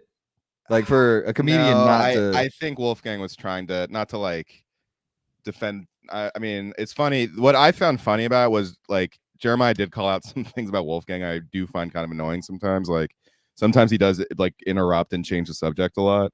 And like he was trying to like act a little too cool for school to know Jeremiah when he knew exactly who he was. Well, that was way after he was being a dick to him. Yes, I also think Jeremiah was like big timing him in like a dickish way. And also, that's for you to call him out on because you're his friend. That's not you come do a podcast and this guy is not just another guest on the show like that just showed up. He's your co-host. Like, you have enough respect and trust in this guy that he's your co-host. And on podcasts, especially with more than two people, there's fucking interruptions. That's what it is. Like if you're having a conversation and there's no even slight interruptions, then it's just an interview. Yeah, that's what happens. What you try on podcasts is not to talk over each other. That's where it gets bad. But there's slight interruptions all the time. Yeah, there's nothing wrong with that. Yeah, Yeah, it's just more so like when people. I don't know. I don't want to shit talk. No, I don't want to shit talk. I would. I will say this in Wolfgang's defense. And I agree. That's happened to me like a billion times, where like a bigger comic will just like big time me or whatever. And ironically, Jeremiah is one of the few bigger comics who won't do that to me. Is But he did a it to big Wolfgang. comic? That's what I mean. Not He looks even tall. But yeah. as far as Yeah. like numbers and like seats filled, You would be amazed at how little success it takes for comedians to turn into like that ego monster kind of guy. oh, I'm Like- not surprised at all. I'm just Yeah. saying, like in reality, is he a much bigger comic than the two of you? No, Or is he no. just one Oh, level no. up? He's like one level up. So what the fuck? I agree. I'm not defending his actions. And it's fun. It's just funny that of all the guys who do that, Jeremiah is one of the few guys who's like pretty genuine. Like at Skankfest, you know, a lot of people are like, oh, Robbie's a level down from me or whatever, and like kind of big time me like that. But Jeremiah is one of the few guys who's like nice to me there sometimes. But it's funny he did that to Wolfgang. I was like kind of laughing. So I was like, I can't believe this is happening to someone else. But like down the It is funny that it happened. For sure, it's funny that it happened. and of all people, it was Jeremiah who did it. Like that's what I was laughing at the whole time. Like I've like never seen. I would have do it. enjoyed it more if it was a bit though. Like he's gonna pass it off as if he was doing a bit, but he Yeah. wasn't. Like No. he was being a dickhead and he's acting like he. This is where I'd be pissed if I were you. Aside from Wolfgang, the whole time he's there, his mind's not completely there. Unless you're asking him to do an impression, he'll lock in for like 5 seconds. Other than that, he's like clearly acting like he has somewhere else to be. That shit would have pissed me off. Yeah. Like, if you don't want to fucking do my show, don't fucking do my You're not doing me favors, bro. You're fucking Jeremiah Watkins. You're Kill Tony's little bitch. Like you're not fucking Kevin Hart. I don't give a fuck. You can. All right, is this working? You're back. Dude. You're back, dude. We kept it moving. We kept going. We went on a whole new segment. It's like you never even left, and now you're back. We're perfect. We're right. Yeah, on okay.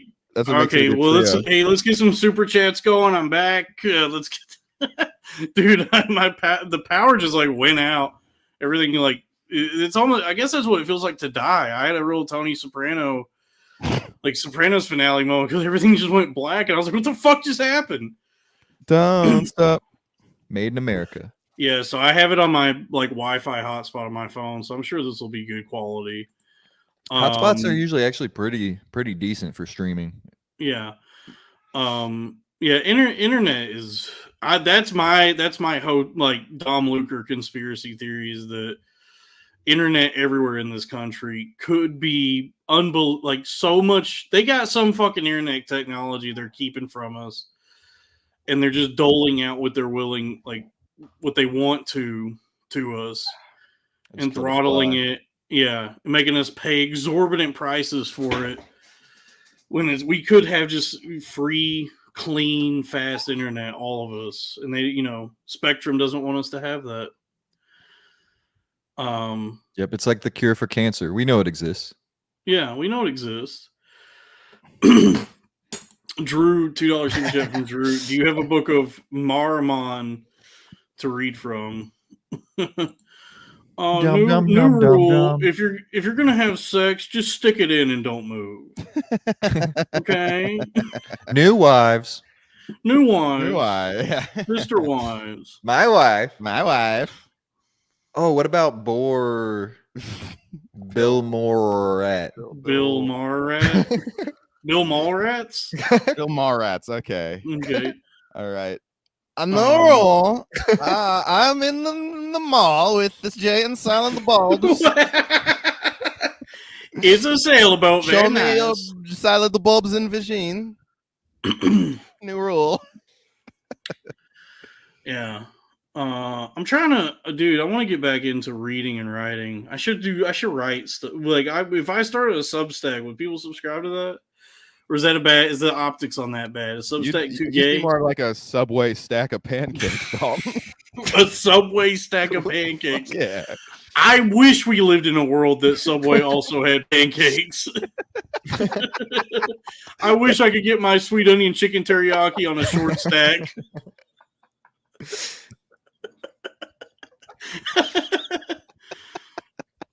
I'm sorry, I don't know what comes over me sometimes. $2 super chat from Drew. What is this? What is Neffy 2214? I mean, I guess I could look that up. Is that some Nephilim nonsense? Is that like I think the that's same Jim Norton's wife? Neffy? Yeah. I don't know what Neffy is. I mean, I'll look it up. Neffy 22. That's what black uncles say. Get over here, Neffy. Get over here, Neffy. It's me, your unk. Yeah. Oh, this is from the Marimon Bible. Well, there's a few different Neffys, but I guess Neffy 2214 says here. Karen Neffihan. I don't know. Neffihan. There's a lot of God, I am so horny, guys. Neffy 2214. Isaiah made it clear that the day will soon come when the Lord will fight Zion's battles. I will contend with him that is this about contendeth the with Pelicans? thee. Because he just got injured. Zion just got injured. The DNC, the Democratic National Convention, teaches that the fame of Zion will spread because of the power of the Lord, which will preserve it. And this is a fucking long verse. It's it's saying that Israel is the chosen place, I guess. We don't abide by that. No. The real Jewish homeland is New York City, baby. Another super chat from C Dumps, $2. Dalton won't block Jerry, but you can. Yeah, I don't block anybody. I just let people keep mouthing off and embarrassing themselves. It's funny to just like stay for an hour and 40 minutes and just that's my philosophy. Is like if you want to hang out and hate the thing that you're watching, that you're investing hours of your time into, it's fine with me. It's the algorithm. It helps me. And you just look like an ass, and I make money. So checkmate, king. Tons more cowbell. That's what I saw. Bill Jamar Neighbors. Okay, here we go. I don't even know what Jamar Neighbors says. The name is great though. Cool. No roll. Would you fuck Bill Cosby? No. Well, that's why he did it then. That was an old Jamar joke. What'd you say, Dalton? Yeah, don't worry about it. We'll edit that out. Robbie, did you hear what I said? Did you hear what I said, Robbie? What's that? You didn't hear what I said. Never well, mind. that guy's obviously like a Kevin Brennan guy. That's because he keeps talking about Stuttering John, and like wait, an out of touch boomer weirdo is a Kevin Brennan guy?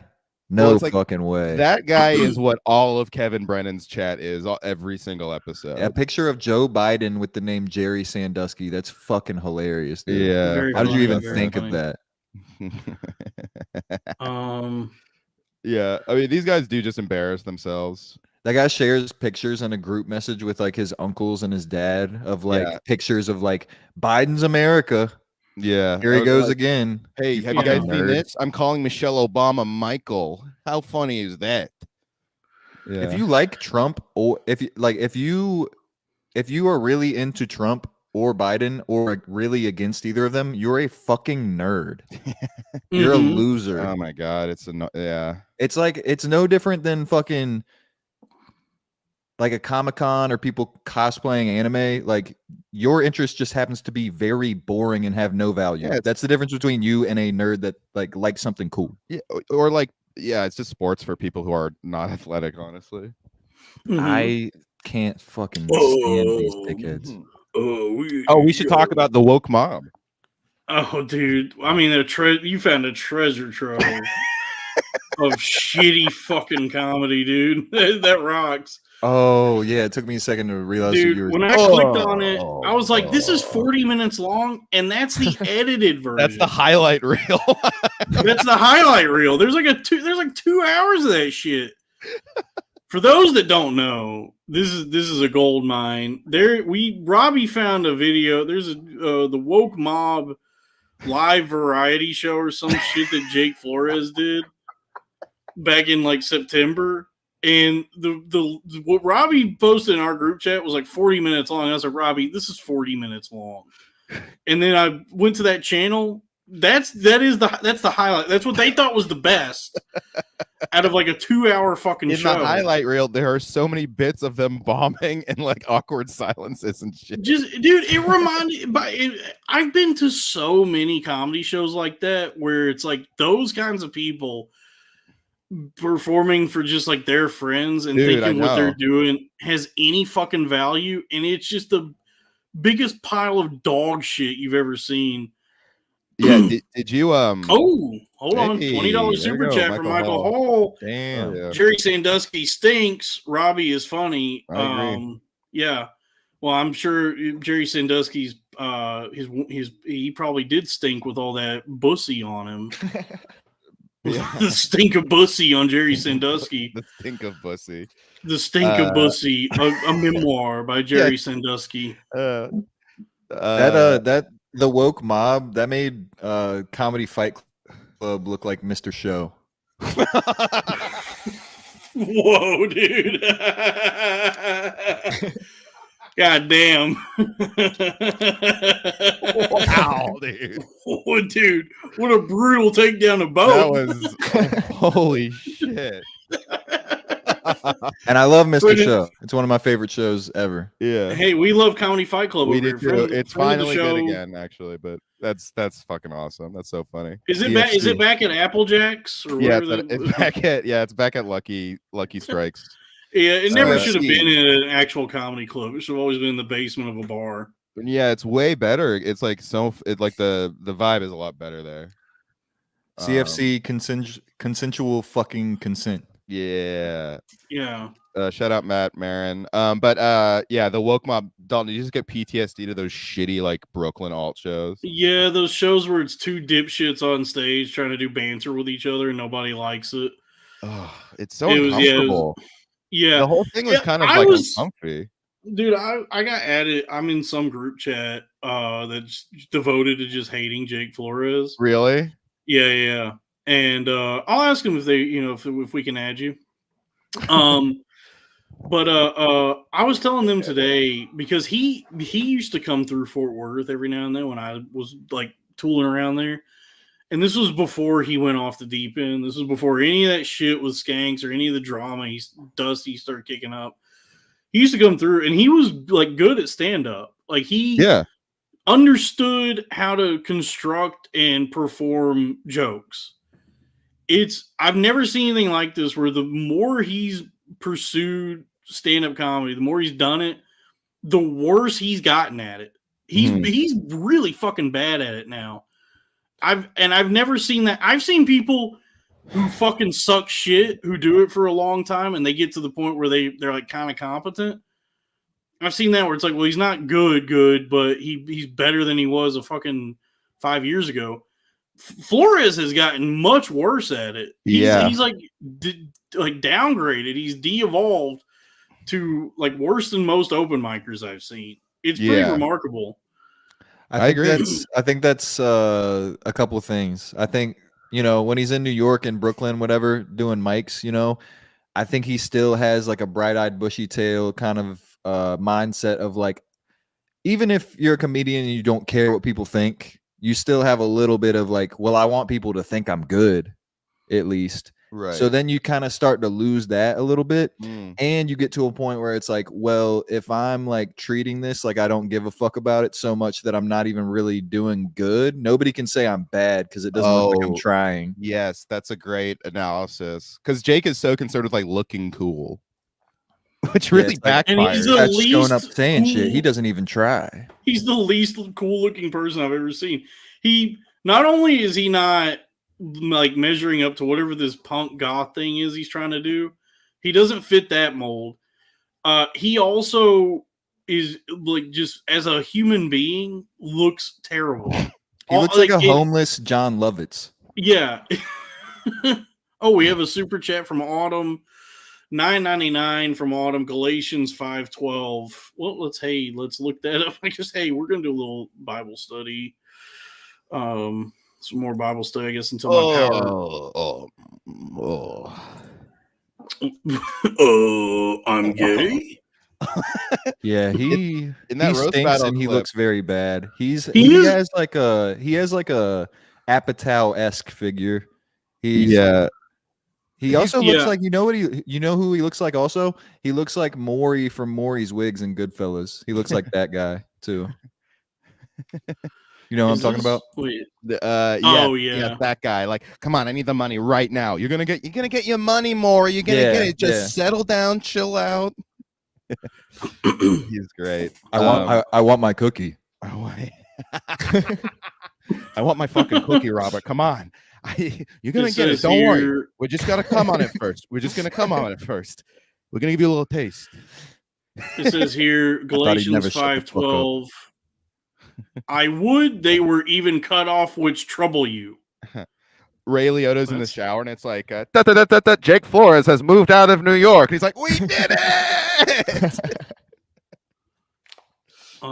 For brethren, ye have been called unto liberty, only use not liberty for an occasion to the flesh, but by love serve one another. For all the laws fulfilled in one word, even in this, thou shalt love thy neighbor as thyself. That's the golden rule. That's from Fallout. Damn, Dawn's fucking cleaning up on this one. This shit's adding up. It's all for me, by the way. It's people all for feel Robbie. bad. This Jerry Sandusky guy is torturing me emotionally. Bubbler, I'm not reading that Bubbler, but thank you for the $2. We're not doing that. He's a Christian Hail show. Santana. Hail Santana. Yeah, me, y'all hot, make it real. Oh, that's what was I saying? I will say that in regards to Flores, I wish this wasn't the case, but I wish he was just a cool dude. But he has brought us so much joy in hating him over the years. He's a literal lol cow. Yeah. What do you think? Have we talked about this? What makes someone a lol cow like that? Like, what makes like someone like a Christian? Anytime my ex-wife laughed. Hey, all right. But like Jake Flores, do you think like he has no awareness of like trying to change his behavior? Because it doesn't even seem like he's well-liked in the leftist seems either unaware of anything or just completely delusional, because everything he posts is inundated with comments about how much he fucking sucks. And he's just like, oh, my reply guys are so obsessed with me. And I don't know what he thinks is happening, but if every single thing you post has more comments talking about what a piece of shit you are than anybody praising you or agreeing with you, these aren't like your loser reply guys. You're not an e-girl. You're not anything to be desired. These are people who derive great joy from hating you because you are one of the most contemptible fucking people that anyone's ever seen on the internet. I think how he gets to that place too, I think his perspective on that is he's narrowed it down to a point where instead of just comedy and things being funny, regardless of what you think, he actually has this thing in his head of like what you see SJW saying of like right-wing comics and left-wing comics and communist comics. So like when he sees all these negative posts, he's like, oh, look at all these right-wing retards that all hate me because I'm this communist comic who's making waves. And it's really like, no, you're just not funny. Like communists would not think you're funny either. No, dude, he started his podcast in like 2016, 2017 at the same time that he was canoodling with Cumtown and Red Scare and Chapo. This show's been going on since all those shows started.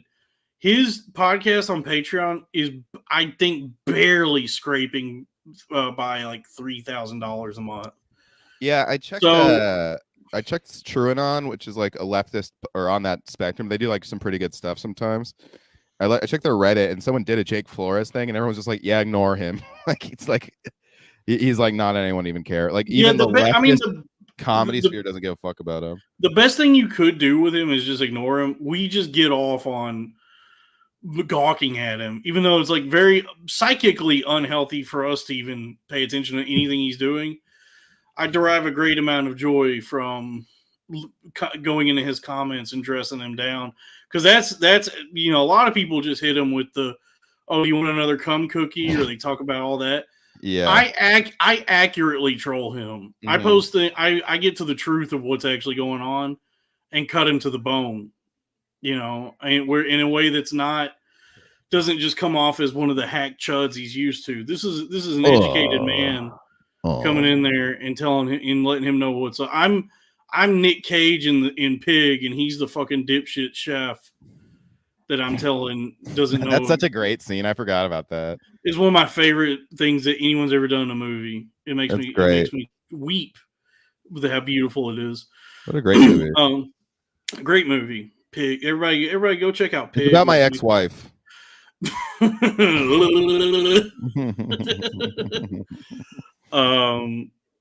what was the Yale thing in his bio that you said? Okay, man, this is dicey territory. So that Andrew Dice Clay and Jill went up the hill, but Jake never made it.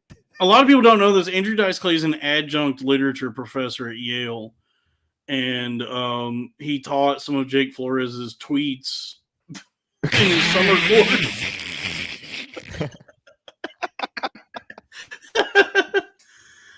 Hey, there's a bunch of chuds out there. Yeah.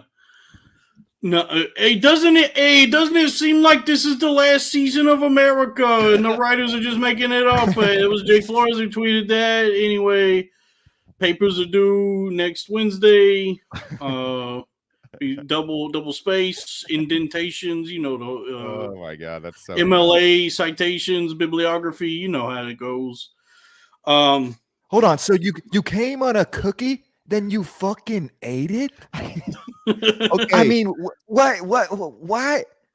Then he turns into Maniscalco. What? Aren't you embarrassed? Why would you do that? Aren't you? Sebastian is just kind of soft-spoken. Dice. So the Yale thing that is referenced in his bio, I got to be careful about how I talk because I know this person personally.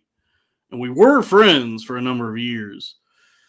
There's a gentleman who is a live performer of sorts who teaches these summer courses at Yale. And I believe that what Jake is mentioning in his bio, that his stuff has been taught at Yale, is this guy having mentioned Jake in one of his things that he's done at Yale. So this guy I'm talking about used to, and people can piece this together. He used to tour with Stanhope for a little while, and he's made the rounds online. He's got fans, I suppose, and we were friends for a number of years. And then some pretty naughty stories started coming out about him. Some pretty serious, hefty allegations, and all but which were confirmed by Doug Stanhope at Skankfest South, who said, "Yeah, that guy's a fucking pedophile." Whoa. So, yeah. So if I was Jake, I would take that out of my bio just to be safe. But I think also George W. Bush graduated from Yale. Okay. Not a big deal. Not a big deal. Yeah. Congratulations. You were taught to a war criminal. Okay. We got to pull out of Iraq. Yeah. We got to get Bill Maher on the fucking show. We need to get on Club Random. We fucking do it. Yeah. I graduated from Random University. Random U. Ever heard Random of it? U. Ever heard Probably of it? I never make it. He'll never make it in that Random University. All of the lines. Turn up the lights in here, baby. Extra bright. Have we done this yet? Natalie Mars? I think we have, yeah. We said we've that? had Okay. to have, yes. I imagine that we had to. My pronouns are new rule. New rule. I think I said, if it's something, I'm gonna put it up my ass. Okay. If it's something. Yeah, something like that. Anything. I'll just put anything up my ass. Yeah, so I think that's who Jake is referencing. Because that guy. Can you text me that is? Or put in the private chat? Where's the private chat? I just see live and starred. Next to comments. private chat. Oh, here we go. I mean, I don't care if I don't know who all's going to see this, but I mean, if Stanhope said it, you probably know who I'm talking about. You see that? Oh, okay. Do you know that guy? I never know these people. You guys know. I don't think I know that. I actually don't think I know who that is. You're comedian. Okay, don't worry about it. Oh wait, maybe I do. I mean, he was always like, we were friends for a long time, and he was always very nice to me, and I considered him like a pretty good friend. And then like a lot of there was just like a lot of allegations that were coming out about him online, and then Stanhope was the one who, because when I met Stanhope, I was like just trying to find common ground with him, like, hey, we know the same guy. So I mentioned this guy's name, and Stanhope was like, hey, he's a fucking pedophile. Oh wow. And wait, like, did you put it? You put it in the private chat? Yeah. Joe Gorman? Yeah, well, that's everybody knows that. Oh shit, bro. I'm sorry. Fuck. Where are the allegations? I googled it. I couldn't find anything. Well, I mean, he's not famous enough to show up on Google. Just that he either like aggressively coerced women into sleeping with him, or he just straight up like fucked a few women while they were asleep. Some teenagers, he fucked some teenagers here and there. So he, kind of a bad hombre if these are allegations are to be believed. I mean, I don't know. I haven't talked to him in years. Like he kind of like stopped talking to me, and I don't know. I don't know what's going on. Drew Huntley, $2. Martin Short, Gummany. Oh, what? Gummany Click. Wait, Martin Short. Do you mean Jiminy Glick? Yeah, Jiminy Glick. How about Jiminy Door Glick? Jiminy. I like what Drew said, but it made me laugh because it made me think of like a sitcom called Martin. Yeah. Oh, there we go. Gina. Bye, Felicia. Isn't that's from That's Friday? That's from Friday. All black. New rule: all black stuff is the same. 90s black comedies. Yeah, just Google black guys. And how about Bill Martin Luther King? Okay. New rule. I have a dream. I have a rule. I have a rule. I have a rule that no man shall be judged by the color of his skin. Okay, but by his character. Damn, Gina. That's what I was thinking of. Damn, Gina. Damn, Gina. Where'd you find this? Damn, Gino. Damn, Gino. Compound media. I posted about this earlier today, but that's Anthony Kumartin. Okay. Damn, Gino. Damn, Gino. Okay, hey. Damn, made Gino. It work. Even that was racist to me. You made it work, Robbie. I posted about this earlier today, but I took a pretty healthy dump this morning. Yeah. If I was a Brooklyn comedian, I would say, like you do. And as one does. So that's a thing. So I took a big dump this morning, and then we just went about my day. So I had to go back, but then like as my day went on, much like Louis and then Dane, I came down with a pretty bad case of itchy asshole. So I had to go back.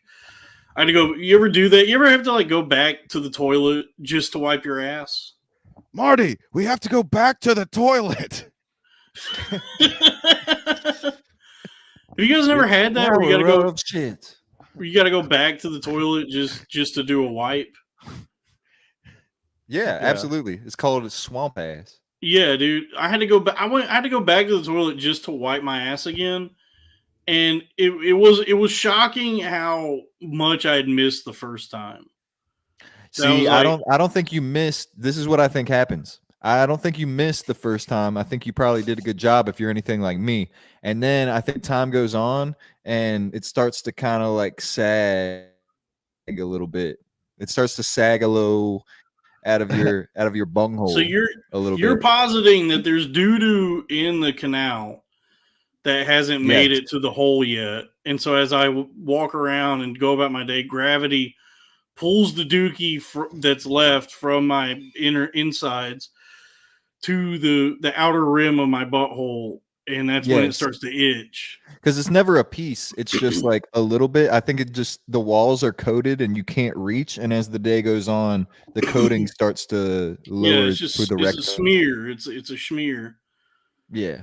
Okay. Well, Chuck, it's your cousin, Bill Marvin Berry. You know that new rule you're looking for? Well, listen to this. Yeah. They're saying I should have, in the chat, they're saying I should have sent Autumn a picture of me taking a dump. Okay. I guess I could do that next time. I don't want to give anyway, never mind. Chuck, it's your cousin Dingleberry.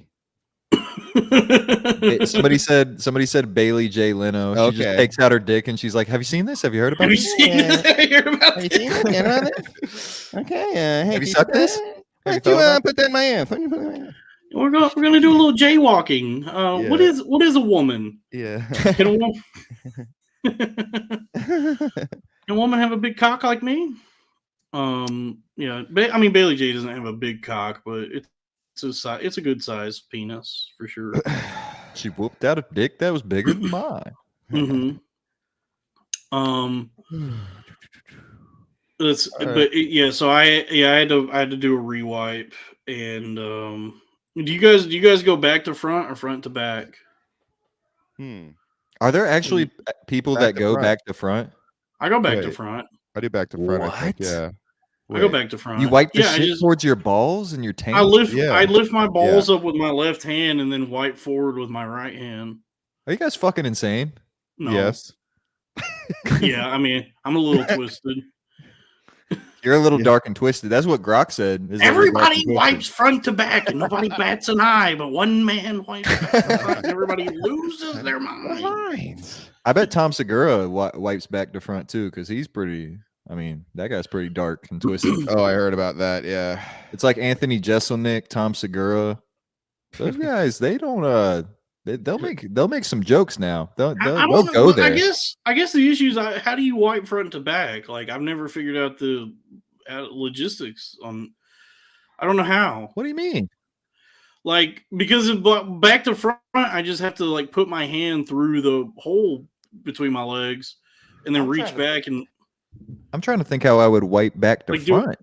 Do I have to lift up off the toilet seat and pull and like what do I do? How do I wipe my ass? All right, I think I'm gonna go. No, hold on. We gotta figure this out. Oh yeah, Robbie probably wants to go soon because I think your pod's on. Yeah, right my pod is premiering right now, so I'm gonna maybe go jump in that chat. But well, me and Crack will go a little bit longer to just get some, wrap things up and give a shout out all the real ones in the chat. All right. Bye guys. Thank you, everybody. Goodbye, Robbie. Everybody subscribe to Robbie's channel, youtube.com/@whataboutRob, patreon.com/whataboutRob. Subscribe to my Patreon, patreon.com/cornfed with Dalton Pruitt. Subscribe to Crack's Patreon, patreon.com/Crack Amico. Spend all of your money on podcasting. Anyway, I gotta think about how I don't even know as you're saying it. I'm trying to picture I'm sitting on a toilet right now instead of a chair. I mean, can I? I'm trying to think. I might have to go to the toilet real quick and see how I do it. Well, I guess check real quick. When it's second nature, I guess you forget. A good teacher can teach that which is natural to him, to anybody. So, but a teacher must relearn in the same way that he's going to teach his students. But I think I know the mechanics of a front to back wipe. Like you would have to do lean a little bit. Yeah, you would have to lift up off the seat a little bit and like get up under there and pull back. And I've never been able to figure that out because anytime I've tried that, I can't get a full reach. I can't get the reach I'm looking for. So I just end up like smearing doo-doo all over my butt cheeks, Whereas if I go, you know what I mean? Like I can't get a clean like front to back in a straight line. It always like somehow I just get dookie all over my butt cheeks. And so if I go back to front, and they always say like you're gonna you get shit on your balls that way, but no, I lift up my balls. Damn, that's another whole added step I didn't even think about. Yeah, I'm lifting up my balls and then going down between my legs and pulling forward and stopping right at the taint, and then and then I do a pinch on the where the taint meets the asshole. Okay. To make sure that I don't get any doo-doo on the taint, and I clean up, I make sure I'm clean. And if I have it just seems like the physics of it, right? So like it seems like the correct way would be to wipe front to back, because it's almost as if like you're sweeping and you're trying to sweep under something. You want to take the broom and bring that stuff out from under the couch. You don't want to push it back under the couch and then try and clean it up, right? You want to bring it out. So like if you're wiping front to back, you're bringing the shit, at least if it's getting on your cheeks, at least the dark is coming to light. If you're wiping back the front, it's like you're sending it further into the cave. It seems like. I don't know. I've never had any issues. I've always had a pretty, I always made sure it's clean, and I pull back and take a look until the paper comes back clean, and I've never had doo-doo balls or nothing. Raphael says that's a terrible analogy, Crack. You sound like a fucking back to front wiper. I think Raphael, you fucking sound like you've revealed yourself. Yeah, where my back to fronters at? Back to front gang, rise up. I lift my ball, and it's easier. I don't have to like lift up or lean over or do any like fancy maneuvers. I just lift up my balls and wipe back to front. And there's a lot of women who say like, "Oh, I can't do that because I'll get like an infection in my vagina." Wait a second. I don't have a vagina. I ain't got to worry about that, bitch. So okay, hold on. I think I might know how this works now. So when you wipe back to front, are you sticking your hand like this and you go under and you pull it back towards you? Okay. Yeah, that I can see how it works. I thought you were pushing it. No. In which case I'm like, I don't even understand how that could possibly work. No, I'm going down in between the legs, past the balls, and then doing like a scoop toward my balls, but stopping right at the taint, and then I pinch where the taint meets the butthole. And then I get all the I've never had every now and then I have maybe if I'm in too much of a hurry, I don't like get the job done right away, and then I have doo-doo butt, but I've never had doo-doo balls. Okay, well, now that I just kind of put that together, now I could kind of see. I might even try that and just see. Dude, try it back to front. See how luxurious it is. Experience. I've been wiping my ass one way for 30 years. I could go the next 30, God willing. Experience the opulence of a back to front wipe. I mean, the best is if you have a bidet. Like if you could hose down your ass. One fucking day, brother. They're not. I think they're like $20 or $30. They're very cheap. I know, but like I need somebody to put it in for me. Mm-hmm. Yeah, I mean, I guess I don't want to fuck with my look. Like I'm actually somewhat handy a little bit. Like I can use some basic tools and shit, but I don't want to fuck with the plumbing, because if I fuck that up, like water spraying and shit, like I'm too scared. Yeah, I get that. Plumbing's tough, dude. Yeah, I don't know. I want an actual, just a built-in fucking, like when I'm rich and I'm getting my mansion built, just tell them, yeah, all the toilets, Japanese bidets with all the works, all that good shit. Yeah, I'd love a Japanese toilet. I love Japanese everything, dude. I'd love to just live in Japan. If you had to live somewhere else, honestly. Like, I don't know if I would fit in Japan though. I feel like I'm too big. I'm too big for Japan. I should be in like a Nordic country. Dude, you could move there and tell people that you're like sumo. You get all the bitches. That's true. I bet the sumo guys get a lot of Japanese bitches. Oh, they clean the fuck up, dude. Yeah, they gotta get it in while they can, because they die so early. Yeah, that is unfortunate. Yeah, very, very unfortunate, but very honorable death. It is very honorable. Very honorable. That's all I want. I don't want to die a dishonorable death. You know what's interesting? They say that Japanese people are very cleanly, and like littering is like a huge deal in Japan. It's like a huge fucking deal. You don't litter. But I mean, not to sound crass, but the suicide forest, that's like that's like the most possible littering you could do is leaving your dead body in the fucking forest. Well, the human body is pretty biodegradable. True. It is like a big banana peel, I guess, at the end of the day. Yeah. I mean, I guess like the clothes and their wallet and keys and all that are technically littering, but the body itself, I think, would keep the soil pretty ripe. Do you bring your phone and your wallet and your keys to go kill yourself? That's funny. Like the last trip you make before you leave the house, you're like checking your pockets. Like, phone, wallet, keys. I'm good. Shit, I'm good. Yeah. My dad always said, make sure you have your wallet with you. You're like 5 minutes away from the forest. You're like, fuck, forgot my fucking wallet. Yeah. Well, yeah. I guess if you want to be identified. True, because they do all look the same. Yeah. Autumn in the chat says, wait until the Japanese get a hold of Crack's music. And they're just going to be like, who is about the Chrysler? I just imagine doing a show in Japan, like on my world tour, and they're like, everybody, get ready for the Crack Amico.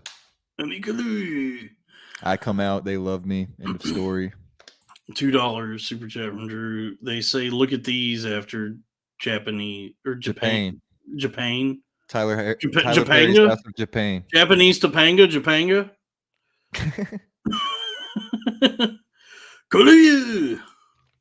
That would make sense because Topanga is the age of a sexual what would you call it? A sexual siren in Japan. What now? Topanga's like 50 now. No, when the show started, Boy Meets World. Yeah, when she was like 13. Yeah, that's true. That's like right at the cutoff. That's like right before a Japanese woman hits the wall. Is 13. Yeah. They're all either big titty MILFs or like 15-year-old girls that they draw them so sexily that you can't not be attracted to them. Yeah, but it's a 10,000-year-old demon in the body of a 13-year-old girl. So it's not actually a 13-year-old. Exactly. You know what I mean? And it's just a drawing. $5 super chat from C-Dumps. Crack, have to ask, was that you last night? Littering. What the fuck does that mean? They love Rogan Bumpy. I don't know what that. I mean, littering. I think, but that's a reference to Super Troopers. Littering and smoking the reefer. Yeah, but I don't know what that made it sound like C-Dumps got raped last night. It was like, is that you last night? I don't know what that means, C-Dumps. But thank you for the money. She's talking about. I was in the Skanks chat last night, and she was hitting me up like, "Are you getting hacked?" Because I was like saying that the show sucked, which I'm not like. Lewis knows. Lewis doesn't lie. I don't lie. Lewis knows I don't lie. Did the show suck? The show sucked last night. Yeah. Who was on? It was Ari and Jared Freed. Dynamite duo. Yeah. Duo. Yeah, duo.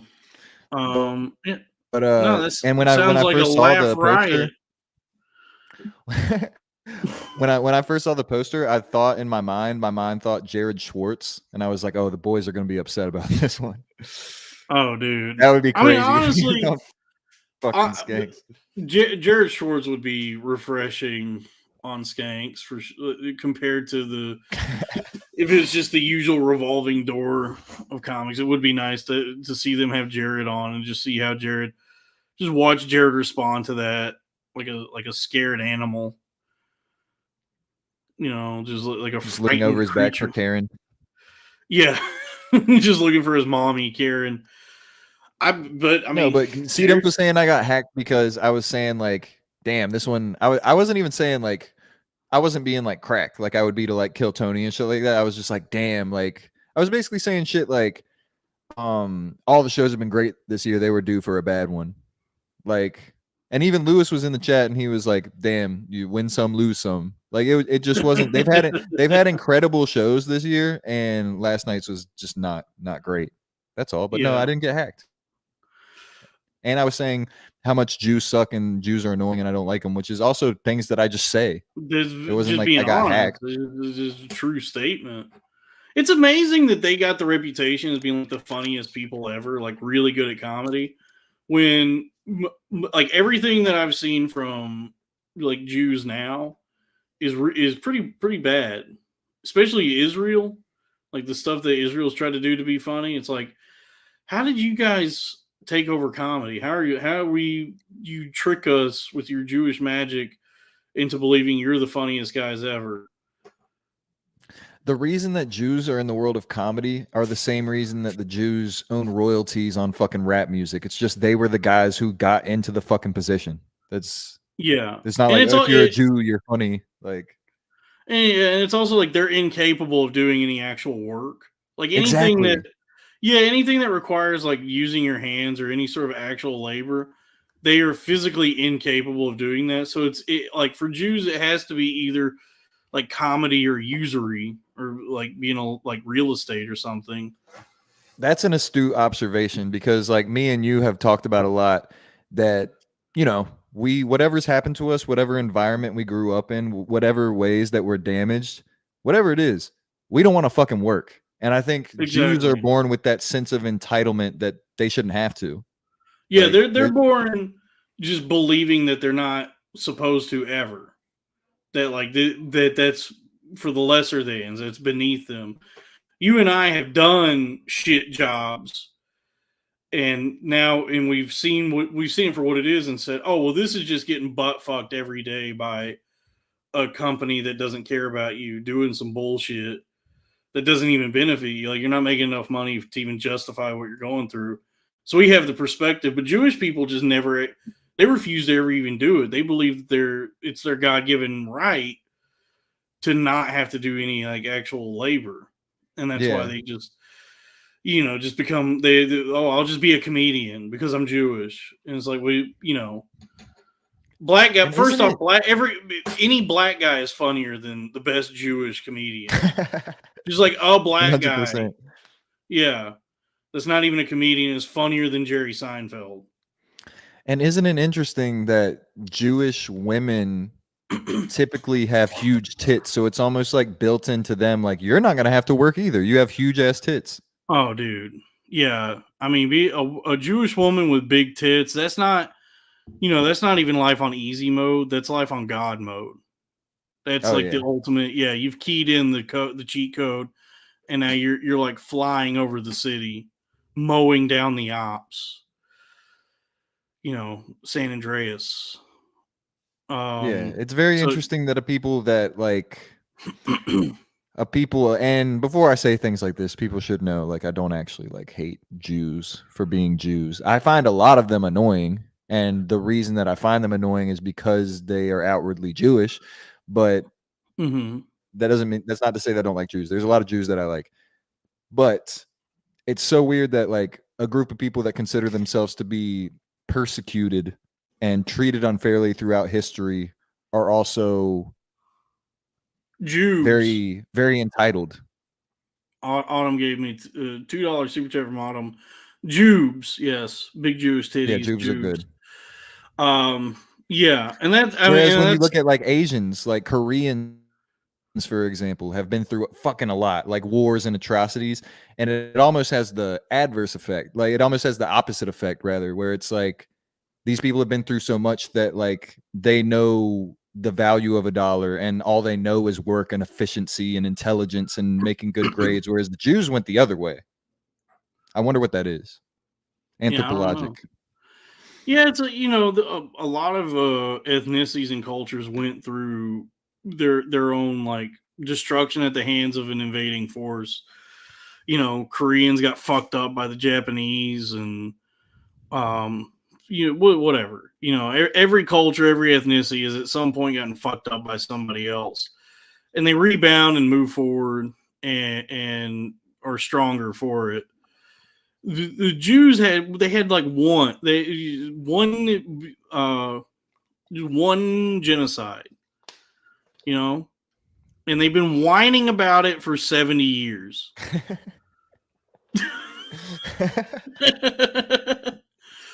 $10 super chat from God's Node, Genesis 4:12.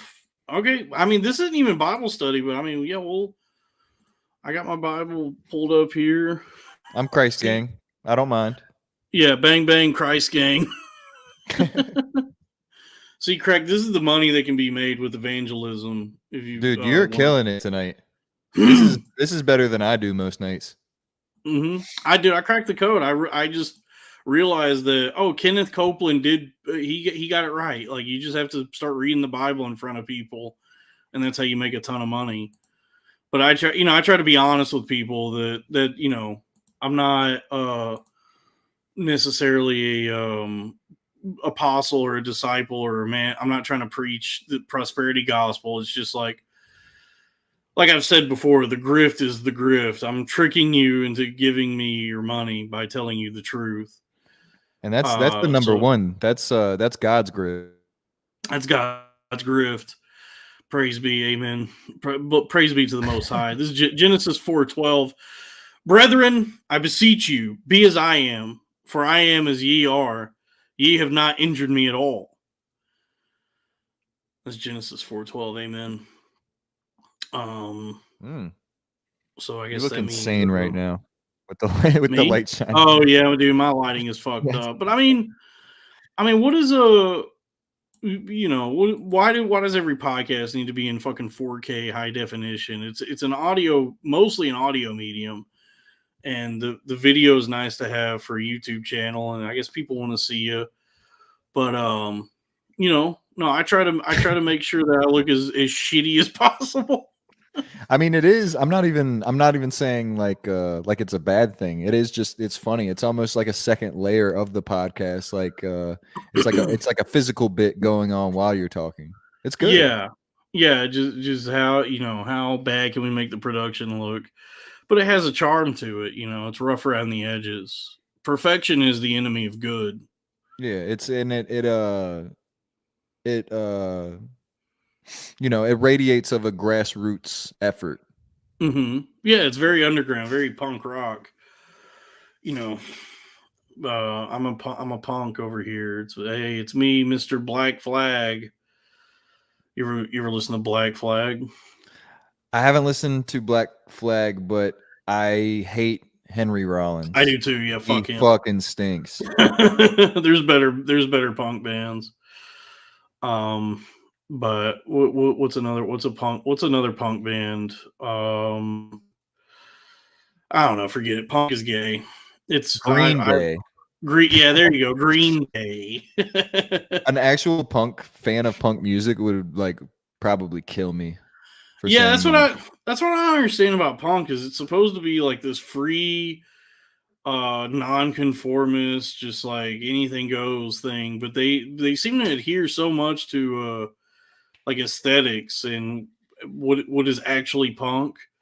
So they're like, Green Day is fake punk, and I'm like, well, by your own metrics of what punk is, there shouldn't really be anything that's like real punk or fake punk. It should just all be I guess like the fact that you care is not punk.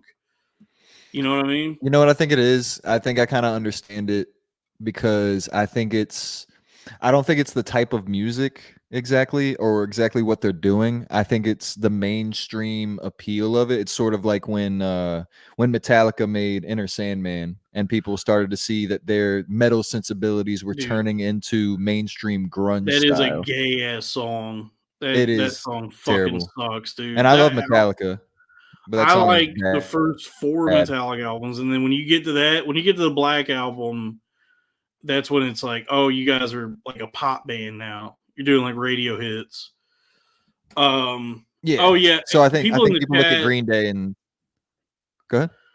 No, the chat is I drew a blank when I was trying to think of a punk band, but a lot of people in the chat have said No Effects. That's a good one. That's a good answer. No Effects is great. You know about No Effects? Fat Mike. Oh yeah. What's his Yeah. last name? Mike. What's his name? I don't know. His name is. He just calls himself Fat Mike. He wears a dress on stage. They're great. Punk and Drublick. What's the other one? A Jew. What is it like a Jew, two Hebes and a bean or something? Yeah, no Effects. There's whatever Gigi Allen was a part of. That shit sucks, dude. Just like taking a dump on stage, doing diarrhea on stage. That's pretty gross. Yeah, he was a I don't think I'm like shocking any people here, but he was a complete fucking piece of shit. Yeah. All the way around as a human being, from the performer to who he actually was. Like he was a terrible fucking person. He sucked, yeah. I don't like the like gross out stuff, like those kinds of antics in anything. I've never enjoyed. Like, just I don't gross. even mind the shitting on stage so much and like shoving a banana up your ass, because at least that's stuff you're doing to yourself. Well, like you're humiliating yourself. But but this is like the sociopathic shit is like a lot of the times when it wasn't him shitting on stage, it would be him making himself bleed and like going into his audience and rubbing his blood all over people and punching his own fans that showed up and paid money to see him in the fucking face, and like kicking his fans in the face and rubbing his diseased blood all over them. It's like he's a horrible fucking person. Yeah. The chat is saying he's a pedophile too. Yeah, fuck him. Fuck. Yeah, he fucked young girl, like pederast age girls, and he was also a Nazi. Like, not like we're calling him a Nazi because of his beliefs, like Kumia. Like he wore Nazi garb and was like a Hitler fanatic. Yeah. No, punk is gay. I'd rather listen to like prog rock. Give me a 15-minute song about spaceships and computers and swords. Yeah, prog rock is cool. I like I go back. I find myself going back as far as rock goes. Like, obviously, I'll go back to a lot of like good metal, a lot of good grunge. A lot of good grunge still holds up. But I honestly like some emo. Emo's tight, dude. Like that Midwest shit, like American football. Yeah, Sunny Day Real Estate. The world is a beautiful place. I'm no longer afraid to die. That kind of stuff. Blood Brothers, I guess, is emo. That shit rocks. Yeah, that was like the first. That was like the first music that had like the angst of like the mental health crisis generation. Yeah, well, yeah, like, and it really spoke to like the sad middle class white boy. You know what I mean? Like the white kid whose parents make like $80,000 a year, who has a PlayStation and pretty comfortable life, but he's dealing with the ennui of growing up in the suburbs. It really speaks to you if you're that kind of white guy. So it touches me. This is another one that's going to be considered like, the pop version of emo. But if you go back and listen to like My Chemical Romance 3 Cheers album, like that shit is fucking good. Like that shit still holds up. Black Parade, that shit is good. I like that stuff. Yeah, I like I said, everything from the past is better than anything now. Well, I mean that it remains to be seen how good the Tortured Poets department is going to be. That could save music. Yeah, the Pop-Tart Seinfeld movie, that could really be that could save cinema. But here's the thing. I want you to think about this mindset. Like we've created, especially, in the 90s, we've created a lot of stuff that is really fucking good, maybe to the point where we will never have it that good again. But what's so good about right now is that we have the technology to access that shit. Mm-hmm. That's what's good about now. Travel through time. Yes. The chat is saying God's Note says the Mars Volta first 2 albums. I say all their albums are great. D-Louse and the Comatorium, Francis the Mute, Amputexture, Bellum and Goliath, Octahedron, Nocturnicate. John Castle says punk sucks, but My Chemical Romance is good, which should have a question mark. My Chemical Romance is good. Autumn says early Fallout Boy. Yeah, there. That's it's fun. It's funny because like when all that was happening, when I was a kid and that all that stuff was hitting, I remember like I didn't like it at the time because the kids in my school that were really into that I just thought were all gay and annoying. I had the same exact experience. And it was as an adult that I like revisited that music and said, man, I really missed that. I should have just embraced being a fat emo and gotten the haircut and gotten my Jack Skellington hoodie at Hot Topic. This is what I was supposed to be instead of like the graphic tee from Kohl's cargo shorts kid. I should have been fat emo. And dude, I had a crossroads when I was in middle school that was to go emo or wig, and a lot of people tried to pull off the duality because I don't know if this is just a Southern push my thing. fingers into my eye. Yeah, I don't know it's if this the only thing. You tried to do both? No, but there were a lot of people that did. There were a lot of dudes in middle school that looked like Jeff Hardy, like they had the emo hair and like that type of shit, but there were emo wiggers. I just don't know if it was just like my area thing, but it was while maybe that was kind of later on during like that kind of pop goes punk type shit, but you'd see a lot of like emo kids with like lip rings and long hair, but wearing like fitted hats and like big ass sunglasses and shit. Dude, I might bring that back. I'm gonna do that. I would be an emo wigger. That's a sick style to try to pull off. I just looked at it and I was like, look, man, I can either go this way or that way. And right now, I like rap. I like emo music. I liked a lot of types of music, but I was like, the rappers, the black kids at school and the white kids who like rap play sports and they look cool. And the kids who like this emo music look like the biggest fucking fags ever. Yeah, so they, I was like, let me be a wig. In my school, I did that haircut especially. I just was like, and maybe I think a part of it was envy because I was like, man, I wish I could pull off the haircut, but I'm too fat. It won't fit my face. That was also before I understood that goth girls were hot. That took me a minute to realize. Oh, dude, there was a thing where you're like, oh, those girls are weird. Goth BBWs for sure. C Dumps $5 says, I found a window out in the kitchen and I let myself in. Rummaged through the refrigerator, got myself a beer, and I can't believe I'm really here. Is that a lyric to something? Thank you for the money. I don't know what that's referencing. But thank you. I don't know. Is that from something? I don't. If it is, it's not ringing to me right now. I have no idea. But thank you for the $5. And she's mad. Oh, it's from Toadies. Oh, is it from? I guess it's from a song on Rubberneck. Okay. Well, sorry.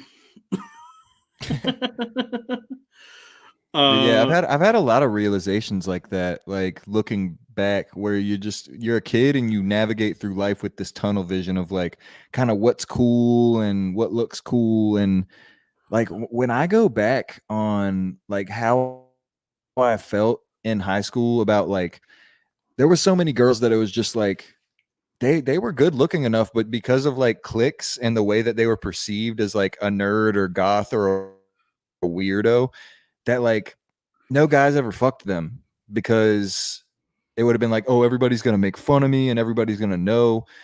And it's like, there were so many girls in high school that were hot. And if you would have just put your head down and been like, fuck it, you could have fucked some nerds that were actually probably hotter than the so-called hot girls. Yeah. Yeah. Like a she's all that situation. Like you take their glasses off and it turns out they're actually the most beautiful girl in school. I guess that's true. Autumn in the chat says I look like I'm in a really mid ska band with this hat. And damn, this is a ska ass look, dude. I did play trumpet in high school. I was a trumpet player in a marching band. my high school marching band. Oh, So, nice. yeah, it was fun, dude. And they always say like all the band kids, like that's the trope is all the band kids are sucking and fucking a bunch. And well, I don't know where that was happening when I was that was not my experience. My penis stayed properly unfucked the entire 4 years I was in marching band. Yeah, it didn't seem like that was actually a thing that was going on. That seemed more fantastical from there were certainly like a lot of band kids would date each other in my high school. Like I remember being in a band and a lot of like a French horn player would be dating a trombone player and be like, ooh, scandalous or whatever. But I'm sorry, dude. I gotta piss. I will be right back. I gotta go now. Go pee. I'll do plugs. YouTube.com/@Crack Amico, Patreon.com/Crack Amico, and then Robbie's channel, YouTube.com/@What About Rob, Patreon.com/What About Rob, and then everybody's already on my YouTube channel, but we got my Patreon, Patreon.com/Cornfed with Dalton Pruitt. And then I know the people are clamoring for a Patreon for this show, and I guess we'll do that at some point. We'll figure that out. But I mean, right now we're just rocking these live streams and playing out this experiment. This is fun. There's what is going on in the chat. There's a war brewing between Jerry Sandusky and Robert. So I'm personally friends with Robert, so like Robert's a friend of mine. I don't know Jerry Sandusky in the chat. I mean, I know him from the news, but Robert's a good dude. He's a good friend of mine. He's been helping me out with a lot of business. He's my business manager. And then Autumn said, "Pissing all alone, handsome." Craig, you piss by yourself, or did your girlfriend hold your wee wee for you? Oh no, I did it all by myself. Oh, you went potty all by yourself? All on my own. I'm a big boy. Yeah, that's cool. That's good. My mom used to have to wipe my butt, but then I turned 25. Anyway, isn't that the damnedest thing that like when you look at your parents and it's like as much as you don't, or you might feel at a time like you don't need them, and like you kind of look at them like you're an adult, they're an adult. They'll always have that where it's like they wiped your ass. Yeah. I wish they still did because apparently I'm bad at it. I need somebody to help me. Dude, I had to do a rewipe today because there was so much doo-doo still there. But that happens to me sometimes. That's like, were you in a rush at all on the first one? No, I didn't really have anywhere I needed to be. I guess I just did a bad job. I mean, that's a guy thing. That's one of the like double standards is like women have to make sure they clean they buttholes because if they don't, if they're not, I'm gonna clean it for them. If they, give me spread them cheeks, bitch. I'll clean it for you. No, but like women have to make sure that they get it all out and it's like squeaky clean. Because if not, they'll get doo doo in their pussy and get some sort of infection. They'll get doo doo puss. Whereas, like as a guy, it's one of the luxuries we have is we can just have shitty asses, and there's we don't have like a gaping wound that it's going to seep into throughout the day if we just have doo doo smeared in our cheeks and near our because we don't have pussies. And girls really like girls don't have a taint. Like that's like something we have that they don't. Yeah, they have micro taint. It's really it's just like pussy and then a very small strip, and then a butthole. Autumn says getting doo doo pussy to make all the sex I have gay. Oh, there. Shout out to Autumn, friend of the show, Autumn. I can't believe she's using her real name in here. Craig, do you know who this is? Autumn? Yeah. Autumn Meredith? Yeah, friend of the show. I don't know. I think that's the first time I've seen her name. If it is a woman. Oh yeah, we're not gonna dox her in here. Friend of the show, it's Femoid. What? Yeah, it's Femoid's real name. Yeah. Dude. I hope I didn't say anything positive about you. No, it's not Femoid. Please, dude, Dalton, this is your channel. Please edit out everything that I said positive about Femoid. I mean, she's copping to it. I didn't, I guess she's cool with it. It's Autumn is Diet Coke whore. Okay, I was gonna say because I was like, that's weird because nobody's called me a faggot or retard or homo yet. Yeah, that would have been like a dead giveaway. Oh, I guess she's saying no. Okay, well, I doxed her. Sorry. I probably, if you would have given me DCW for a minute, I probably would have figured it out. Yeah. But yeah, Autumn. I mean, well, Diet Coke or Femoid, friends of the show. $2 super chat from Drew. Shout out our real name chatters though. Woo. Yeah, that is Drew's real name. Drew's a real ass dude. What is it? Did you see Femoid posted something today that she's out and proud eugenicist? She's like a fucking Bene Gesserit or something. You say did I see it? I pay attention to what she put. You and Robbie in our group chat, which is top secret. I shouldn't even be talking about it. But you guys are always posting shit of her, and I'm like, there are other bitches. What are we doing? I see shit she posts now, and I go, Crack definitely is tired of seeing this shit. So I stopped doing it. But Robbie's in love with her. He's fucking in love. Yeah, he has a type though, and it's women that will kill him if they ever dated. And I've been there. I mean, I've been there. I've had a proclivity for women that will, kill me. Crazy women. It's very enticing. But you get to a certain age and you realize the best kind of woman is a good Christian woman. The kind of girl you meet at church. 100%. There's some things that, look, we try and take all these ideals that are from, years and years ago, tradition passed down, and we try and plug these new idiosyncrasies into that formula, and it's just not going to work. So look, if what you want to do is be a weird, freaky sex pervert and go along in your life and be single and fuck who you want, go ahead and do that. Nobody's going to stop you. But if you want to be in a Christian relationship or a happy, faithful marriage, you're going to have to follow the tenets of Christ, and you're going to have to find a nice woman. Cook for your man. Make your man a hot dinner. I don't believe in any marriage where it's open and people are fucking this guy and this girl. No. If you're gonna be married, you're gonna be in a real relationship. And look, I'm not gonna knock anybody. If you're gonna be in a relationship with a porn star, that's fine. I'm not gonna knock it, but we all know that's not a real relationship. You're not getting true love out of that. You're just doing something fun for a little bit. That's how I feel. That's what I mean. I have the last decade of my life surrounded myself with either women in comedy or loose, lascivious types who are try to be open and suck and fuck a bunch, and they all have BPD or whatever, and it's all very sexy. That kind of craziness, you see it in their eyes, And I've certainly pursued that kind of woman before, and it's always driven me to want to fucking kill myself.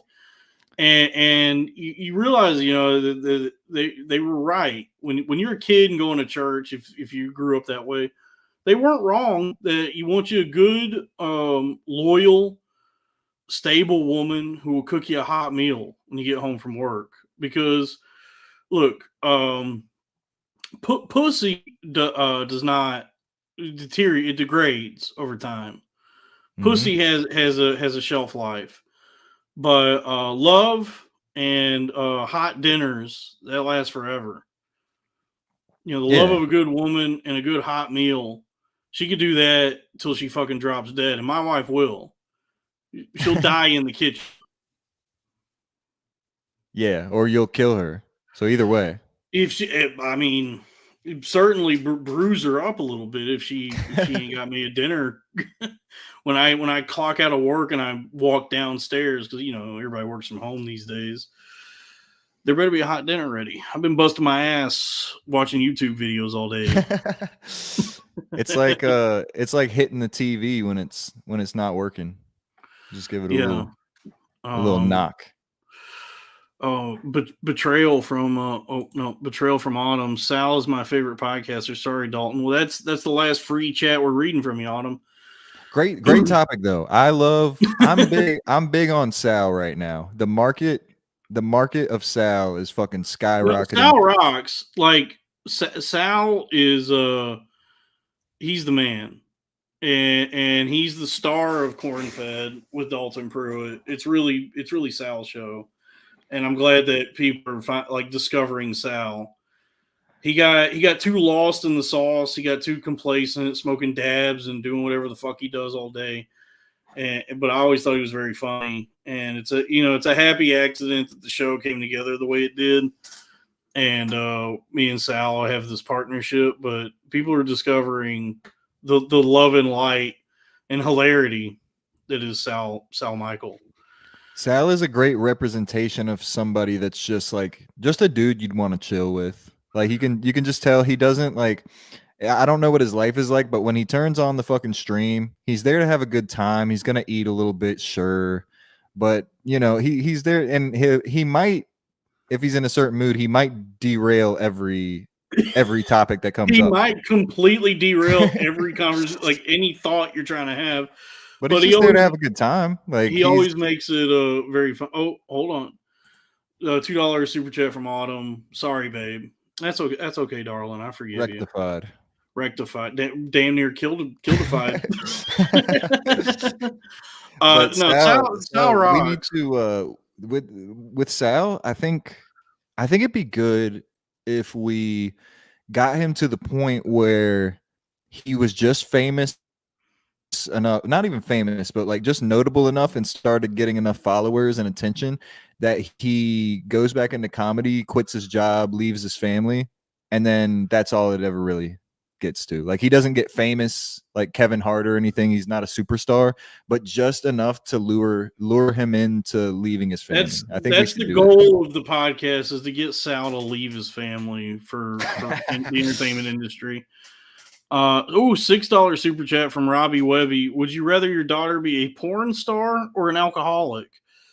Alcoholic. I think I could manage. I think I could reconcile an alcoholic daughter because if my daughter's just drinking a bunch, I don't run the risk of seeing her split gash on X Hamster. You know what I mean?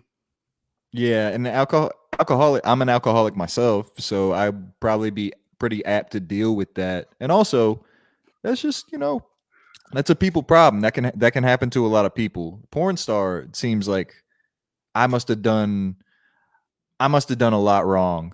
Yeah, and that's the other thing is like alcoholic. There is there's always that question of nature versus nurture, and so there's the argument can be made that alcoholism is genetic. Right. That there are genetic factors that go into it along with environmental. Whereas if your daughter's a porn star, that might be a nurture issue. That might be I fucked up as a dad. Is it possible though that being a porn star or sex worker is also genetic? Because I'm a sexual pervert, some might say. So that could be passed on to a daughter. God forbid. Yeah, I mean, maybe. Just being a super sexual being. You think being a slut is genetic? It's possible. I don't know. We barely understand anything about the human condition and what makes us us. So it could be that being a fucking whore is inherited. I don't like this. Autumn says she's an alcoholic porn star. Okay, that really takes the wind out of my sails there. But You know, that comforts me more than being a sober porn star. That is fucking terrifying. Yeah, you have to drink to make it through a shift at the porn office. And Autumn is right. They do a lot of drugs and drink a lot. That one bitch, Emily Willis, I mean, she was in a coma for what? Like months, and she finally came out of it, and now she's a vegetable. So she's about as, has the same brain function as she did before, to be honest with you. $2 super chat $2 super chat from Drew says both just living their life to the fullest. You know what? That's true. I mean, whatever my daughter wants to do, whether it's get shit faced or suck and fuck, I have to love her unconditionally. That's the thing, is like, no matter what happens, she's always gonna be my baby girl. Yeah, it was a bit heartless of me, but I did have a post about the Emily Willis thing that was like, this is the only time that someone's daughter's ever become a vegetable, and the dad's like, okay, well, at least this is presentable. At least I can tell my friends that my daughter's a vegetable. Yeah, just when your friends are like, so how's Emily? What's she doing for money these days? And it's like, actually she's in a vegetative state. She actually can't work right now. I'm like, oh, you must be so devastated. Actually, it's the best thing that could have happened to her, given it's the best case scenario given what was going on. Autumn actually, she said, "Kid on one of God." Oh, praise be, thank Christ, praise be to the Most High. I like what I've never talked to Autumn before, but I think she's great. I think she's a perfect example of a woman on X, formerly Twitter, being as funny as a woman can be, and funny for a girl. The content is good. It's not annoying. It's not too much. It's not doing the most. I think it's perfect. Yeah. And every once in a while, a picture on the toilet. Who doesn't want that? Who doesn't love a woman taking a heavy piss or a strong Duke? Yeah, in my imagination, it's a shit. Autumn says, "Thanks, Craig." Oh yeah, no problem. One artist to another. Yeah, Raphael. Yeah, she's the producer of the Cheesecake Factory. Hey folks, if you haven't seen it, go check out the episode we did with Autumn Diet Coke Horror here on the channel, here on Corn Fed with Dalton Pruitt. Yeah, I thought I saw that episode, and I thought she was, I could be wrong here too, so if I am wrong, fuck me, but I thought she was endearingly somewhat nervous about that, which made me like, you know what, there's still women out there that, like, they don't just think everything is like handed to them. Like, she was finally meeting her 90-day fiance face to face. Yeah, it was a romantic element of butterflies. It was also like, okay, I'm on someone's program. I'm on the Billionaire Podcast Network. I need to, I hope I'm bringing it. And I think she did. As opposed to, I would hate to disparage anybody, but the last guest that you just had on, there's no sense whatsoever of like, am I being annoying? Am I looking retarded? No, don't. Lexus is a friend of the show. Autumn says in regards to her toilet picture, she's shit posting. Very nice. Oh, perfect. And she said that that I make her nervous. Yeah, because of the looming implication of violence. even geographically, though we may be separated, there's always the threat. Physical violence. Yeah. But no, don't disparage Lex. Lex is a good friend of the show, great friend, big giant breasts. Yes. Yeah, certainly not my type. If in any sort of romantic sense, I couldn't see myself dating Lexus, but I could see myself looking at her breasts. And you can see Dalton looking at her breasts if you go watch the latest episode of Corn Fed right here on this very channel. Right here on this channel, yes. Dude, yeah, the titty videos are it's getting more and more difficult for me. I feel like I've exhausted that well. And dude, I really think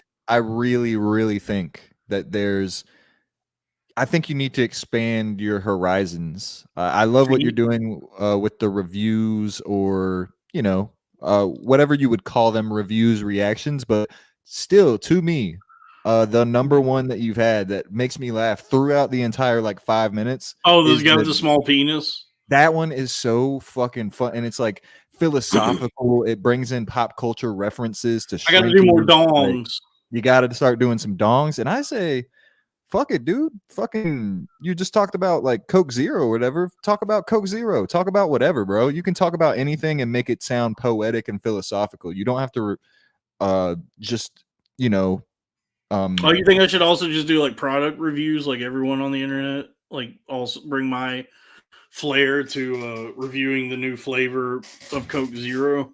Well, maybe, you know what? That might be too broad, actually. I'd hate to vague you up. I'd hate to broad stroke you, if I may say that without. I would love for you to broad stroke me, correct? You'd love a broad to stroke. I would love a broad to stroke me. But like maybe you stay in the sexual realm because that's sort of your lion's den. But maybe, I mean, go to dicks, go to feet. You love feet, go to piss. Like, piss reviews. Dude, just mix it. Anything's allowed on X, bro. You can do a video of a bitch pissing in public. Yeah. I say really fucking spread your wings, brother. Don't get it's just like me. Honestly, like my big hits are the comedy world shit. But every once in a while, I'm gonna drop just a song about something completely different. Just cause I can do that, and it freshens up, it gets a new flavor in my mouth a little bit. Yeah, I guess I could do feet. If any girls want to send me a picture of their piss in the toilet, I could review your piss and determine how hydrated you are. Oh, that's what it leads back to, is how can you monetize it? Diet Coke says I can review her toilet selfies. So yeah, she's pissing. I could do a analysis on that. If you're gonna do that though, you're gonna have to start doing some videos or showing a little bit more than what you are, which I'd never recommend because you're a gentlewoman, you're a lady. I don't want to try and get you into sex work, but I don't know if you've seen the pictures, but I mean, it is like just her taking a piss. Like, you need to see or at least hear the piss though. Split gash. Something. Spread legs, split gash, piss. I think a video where you can hear it would just be enough. Then you could analyze like the sound. That's gonna cost me $20 to get that video. Oh yeah, now you're losing money. That's no good. Maybe you could get in the gay community. Maybe some gay guys want dong reviews. Mm-hmm. I could definitely do. Yeah, I'll figure it out. There's so many body ways I can objectify people on the internet. Armpits. Yeah, pit masters. There's a lot of ways you could go with this. Yeah. What was I gonna say? Dude, my eyes hurt. I know I've been rubbing them here and there, but they're getting like so filled up with whatever this discharge is. I have to get it out of my eyes at some point. Yeah, you need to wash your face, wash your hands, and then wash your face often with some soap. Yeah, and you're gonna want baby soap so it doesn't burn your little eyes. Yeah, dude. Oh yeah. This is what I was gonna say. I'm getting butt fucked on crypto right now. My investment strategy is paying off. Buy high, sell low, because dude, it is tanking right now. Damn. Yeah, I've just reserved myself to the fact that I'm never gonna get into it. I don't have that kind of luck. I wouldn't. Yeah, it is like gambling. It's addicting because you put money into it. You buy a coin, however many, and you see it going up in value, and it feels like you're like, oh, I'm winning. Yeah. And so you keep putting money into it, and then Iran fucking sends a drone over to Israel, and every fucking market starts crashing, and you're like, oh, okay, well, all my crypto investments are losing value. Yeah. I'm just like, it's just something where I know I'll probably get fucked if I. Yeah, I mean, more people lose money than they make money on it, but I mean, I could still pull out and be fine. I wouldn't have lost much, but I'll just hold it and see what happens. Because Sound like a guy trying to have a kid. I'm getting a sweet commission check next payday, so I'm making good money. Oh, hell dude, yeah. Sales is, dude, this is where me and Lewis, like, I understand Lewis more. Because he's always talking about sales, and like that's what I'm doing for money these days. You know, aside from the fortune I'm making on podcasting, I supplement my income with a sales job, and it is pretty tight because most jobs you just have to work at them forever and then try and get a raise every year or whatever. With sales, there's like direct results to your performance. So I've been selling pretty well this last month, and I'm getting a pretty sweet commission check, and which incentivizes me to keep selling and make more money. So sales is pretty tight because you can go from making, like shit money starting out, like whatever your base salary is, to pulling six figures pretty quick. And I don't think there's another job that can do that. And so, I mean, like when Lewis talks about sales, like the sort of magical quality of, smooth talking someone and getting them to hand you a bunch of money. It works, dude. I get poor black people calling me all day, every day, and I convince them to buy some shit they can't afford. And then I get this money in my pocket. You got to get them Glenn Gary Coleman leads. Dude. Put that Kool-Aid down. Kool-Aid is for closers only. Yeah, dude, if I hear a smoke alarm chirp, I'm like, yo, you gotta get this cell phone. You could be saving so much money if you switch from Cricket Wireless to what we got. And that's how I pay my bills. Or how I should probably get that too, so I could be home more. Because my little part-time job I drive, which is good for me because I can just play beats, and which is not usually what I do. Usually I listen to shitty podcasts all day long, but sometimes I play some beats and I'm able to kind of write some songs while I'm working. But I should just get one where I can be at home. Oh, dude, that's the other thing. I mostly do nothing all day. Yeah, like, I gotta get on your shit. Yeah, like I just sit in front of a computer with a headset on, and maybe once an hour, if that, I get a phone call, and then that's when I have to like perform. But most of my day is spent just like hate watching Joe Rogan. Just like, telling myself I should do something productive, and then just watching an episode of Joe Rogan that I'm not enjoying. Well, my problem is with sales. I've never done sales, but I'm just not, and you'll figure this out the more you get to know me. It's just the way I am. Like, the more and more I interact with people and get to know them, the more loose I am, the more like, I guess that's the same for everybody, but I am a bad first impression guy. Yeah, that's like the secret to sales, or that's the skill set, is like get a stranger's on the phone with you and just like talking to them in a way where they feel like they've been friends with you forever, or they trust you. It's like it is sort of like the way when Lewis talks about how comedy is kind of an extension of sales. It does feel like that. It feels like, oh, I gotta like have like some sort of gift of gab, or some like perform in a way that gets these people on my side so that they're willing to just hand me a bunch of money. And it there are like similarities there, and it's and I'm okay at it. It's certainly daunting in a way. Like I'm not as good at it as I am at like this or promoting anything I'm doing, because I believe in my product, whereas selling something for somebody else, I'm like, all right, I don't care about this that much, but it is what I need to do right now to make money. And so, I guess it's like with anything, you're just selling yourself at that point. You're just saying, all right, well, fuck the product. Like in this conversation, what I'm really doing is just being good at talking and seeing if I can get this person to buy some shit they never even thought about buying before. And then, and then it like yields actual results. And then like your boss is like, all right, well, here's how much money you're going to make this month. And it's I need to work for your company and in your department, because I feel like these guys that you try and sell to, I could be like, yo, let me kick some bars for you real quick. Let me Dude, they would explain love this to you. They would love you because like my department is all like low income houses, which I think you know what that translates to. I think you know the kind of people I'm talking to. Chirpers, as we call them, you know, because they're smoke alarms, you know.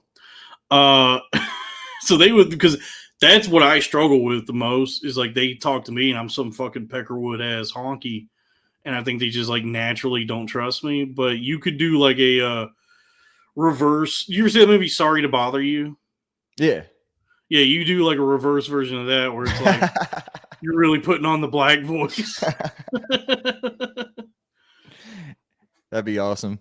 And the commissions are like fucking like, damn, man, I made $20 today. I'm fucking rich. Let's fucking go. Dude, I've had days like that. I've had days where if I pull in like $30 in sales, I'm like, well, it's better than yesterday when it was $0. And then other days I get like hundreds of dollars in sales, which hundreds in a day, like hundreds of dollars worth of, like for like what I'm giving away a lot of information here, but what I'm selling is like revenue generating units. So it's like monthly that they pay. So when I log it in, it's all, a good day will be like $200 or $300. Ooh. But that's every month that the customer has to pay that, like added up. So if they stay on their contract, when all's said and done, it's like thousands of dollars. So like so rather than like, like with car sales, a good day would be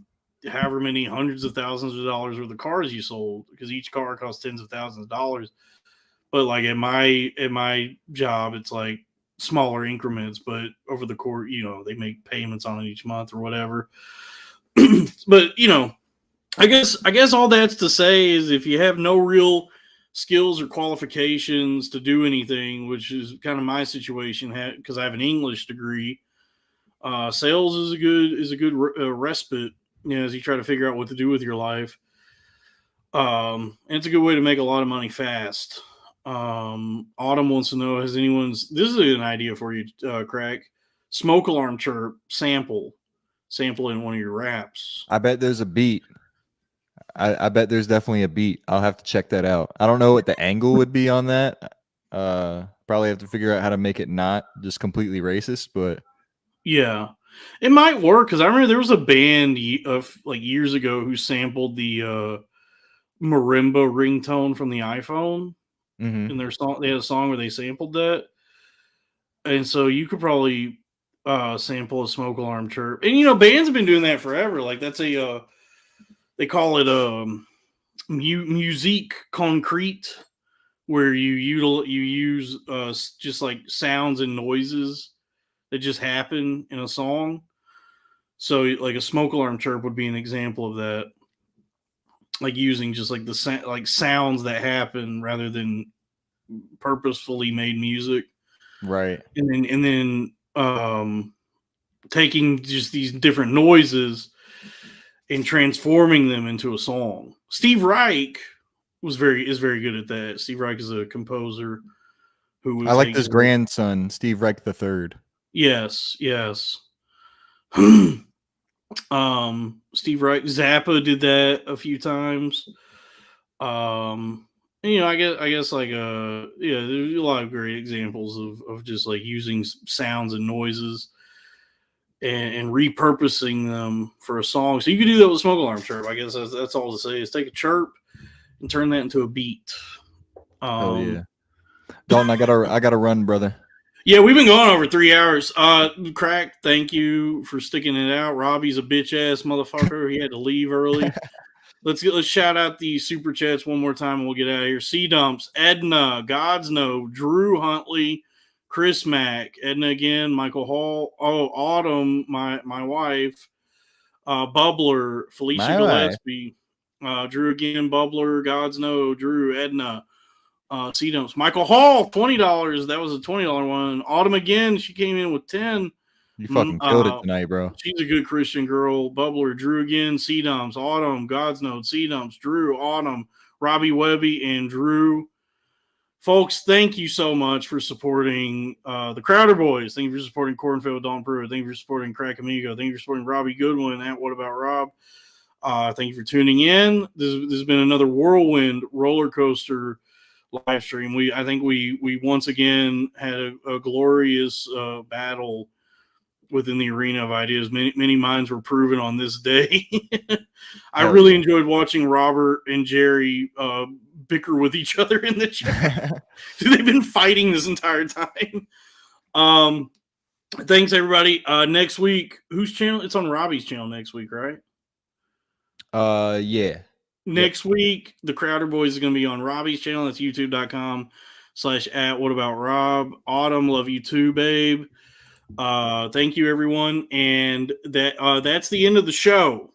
And so I'm clicking end stream, and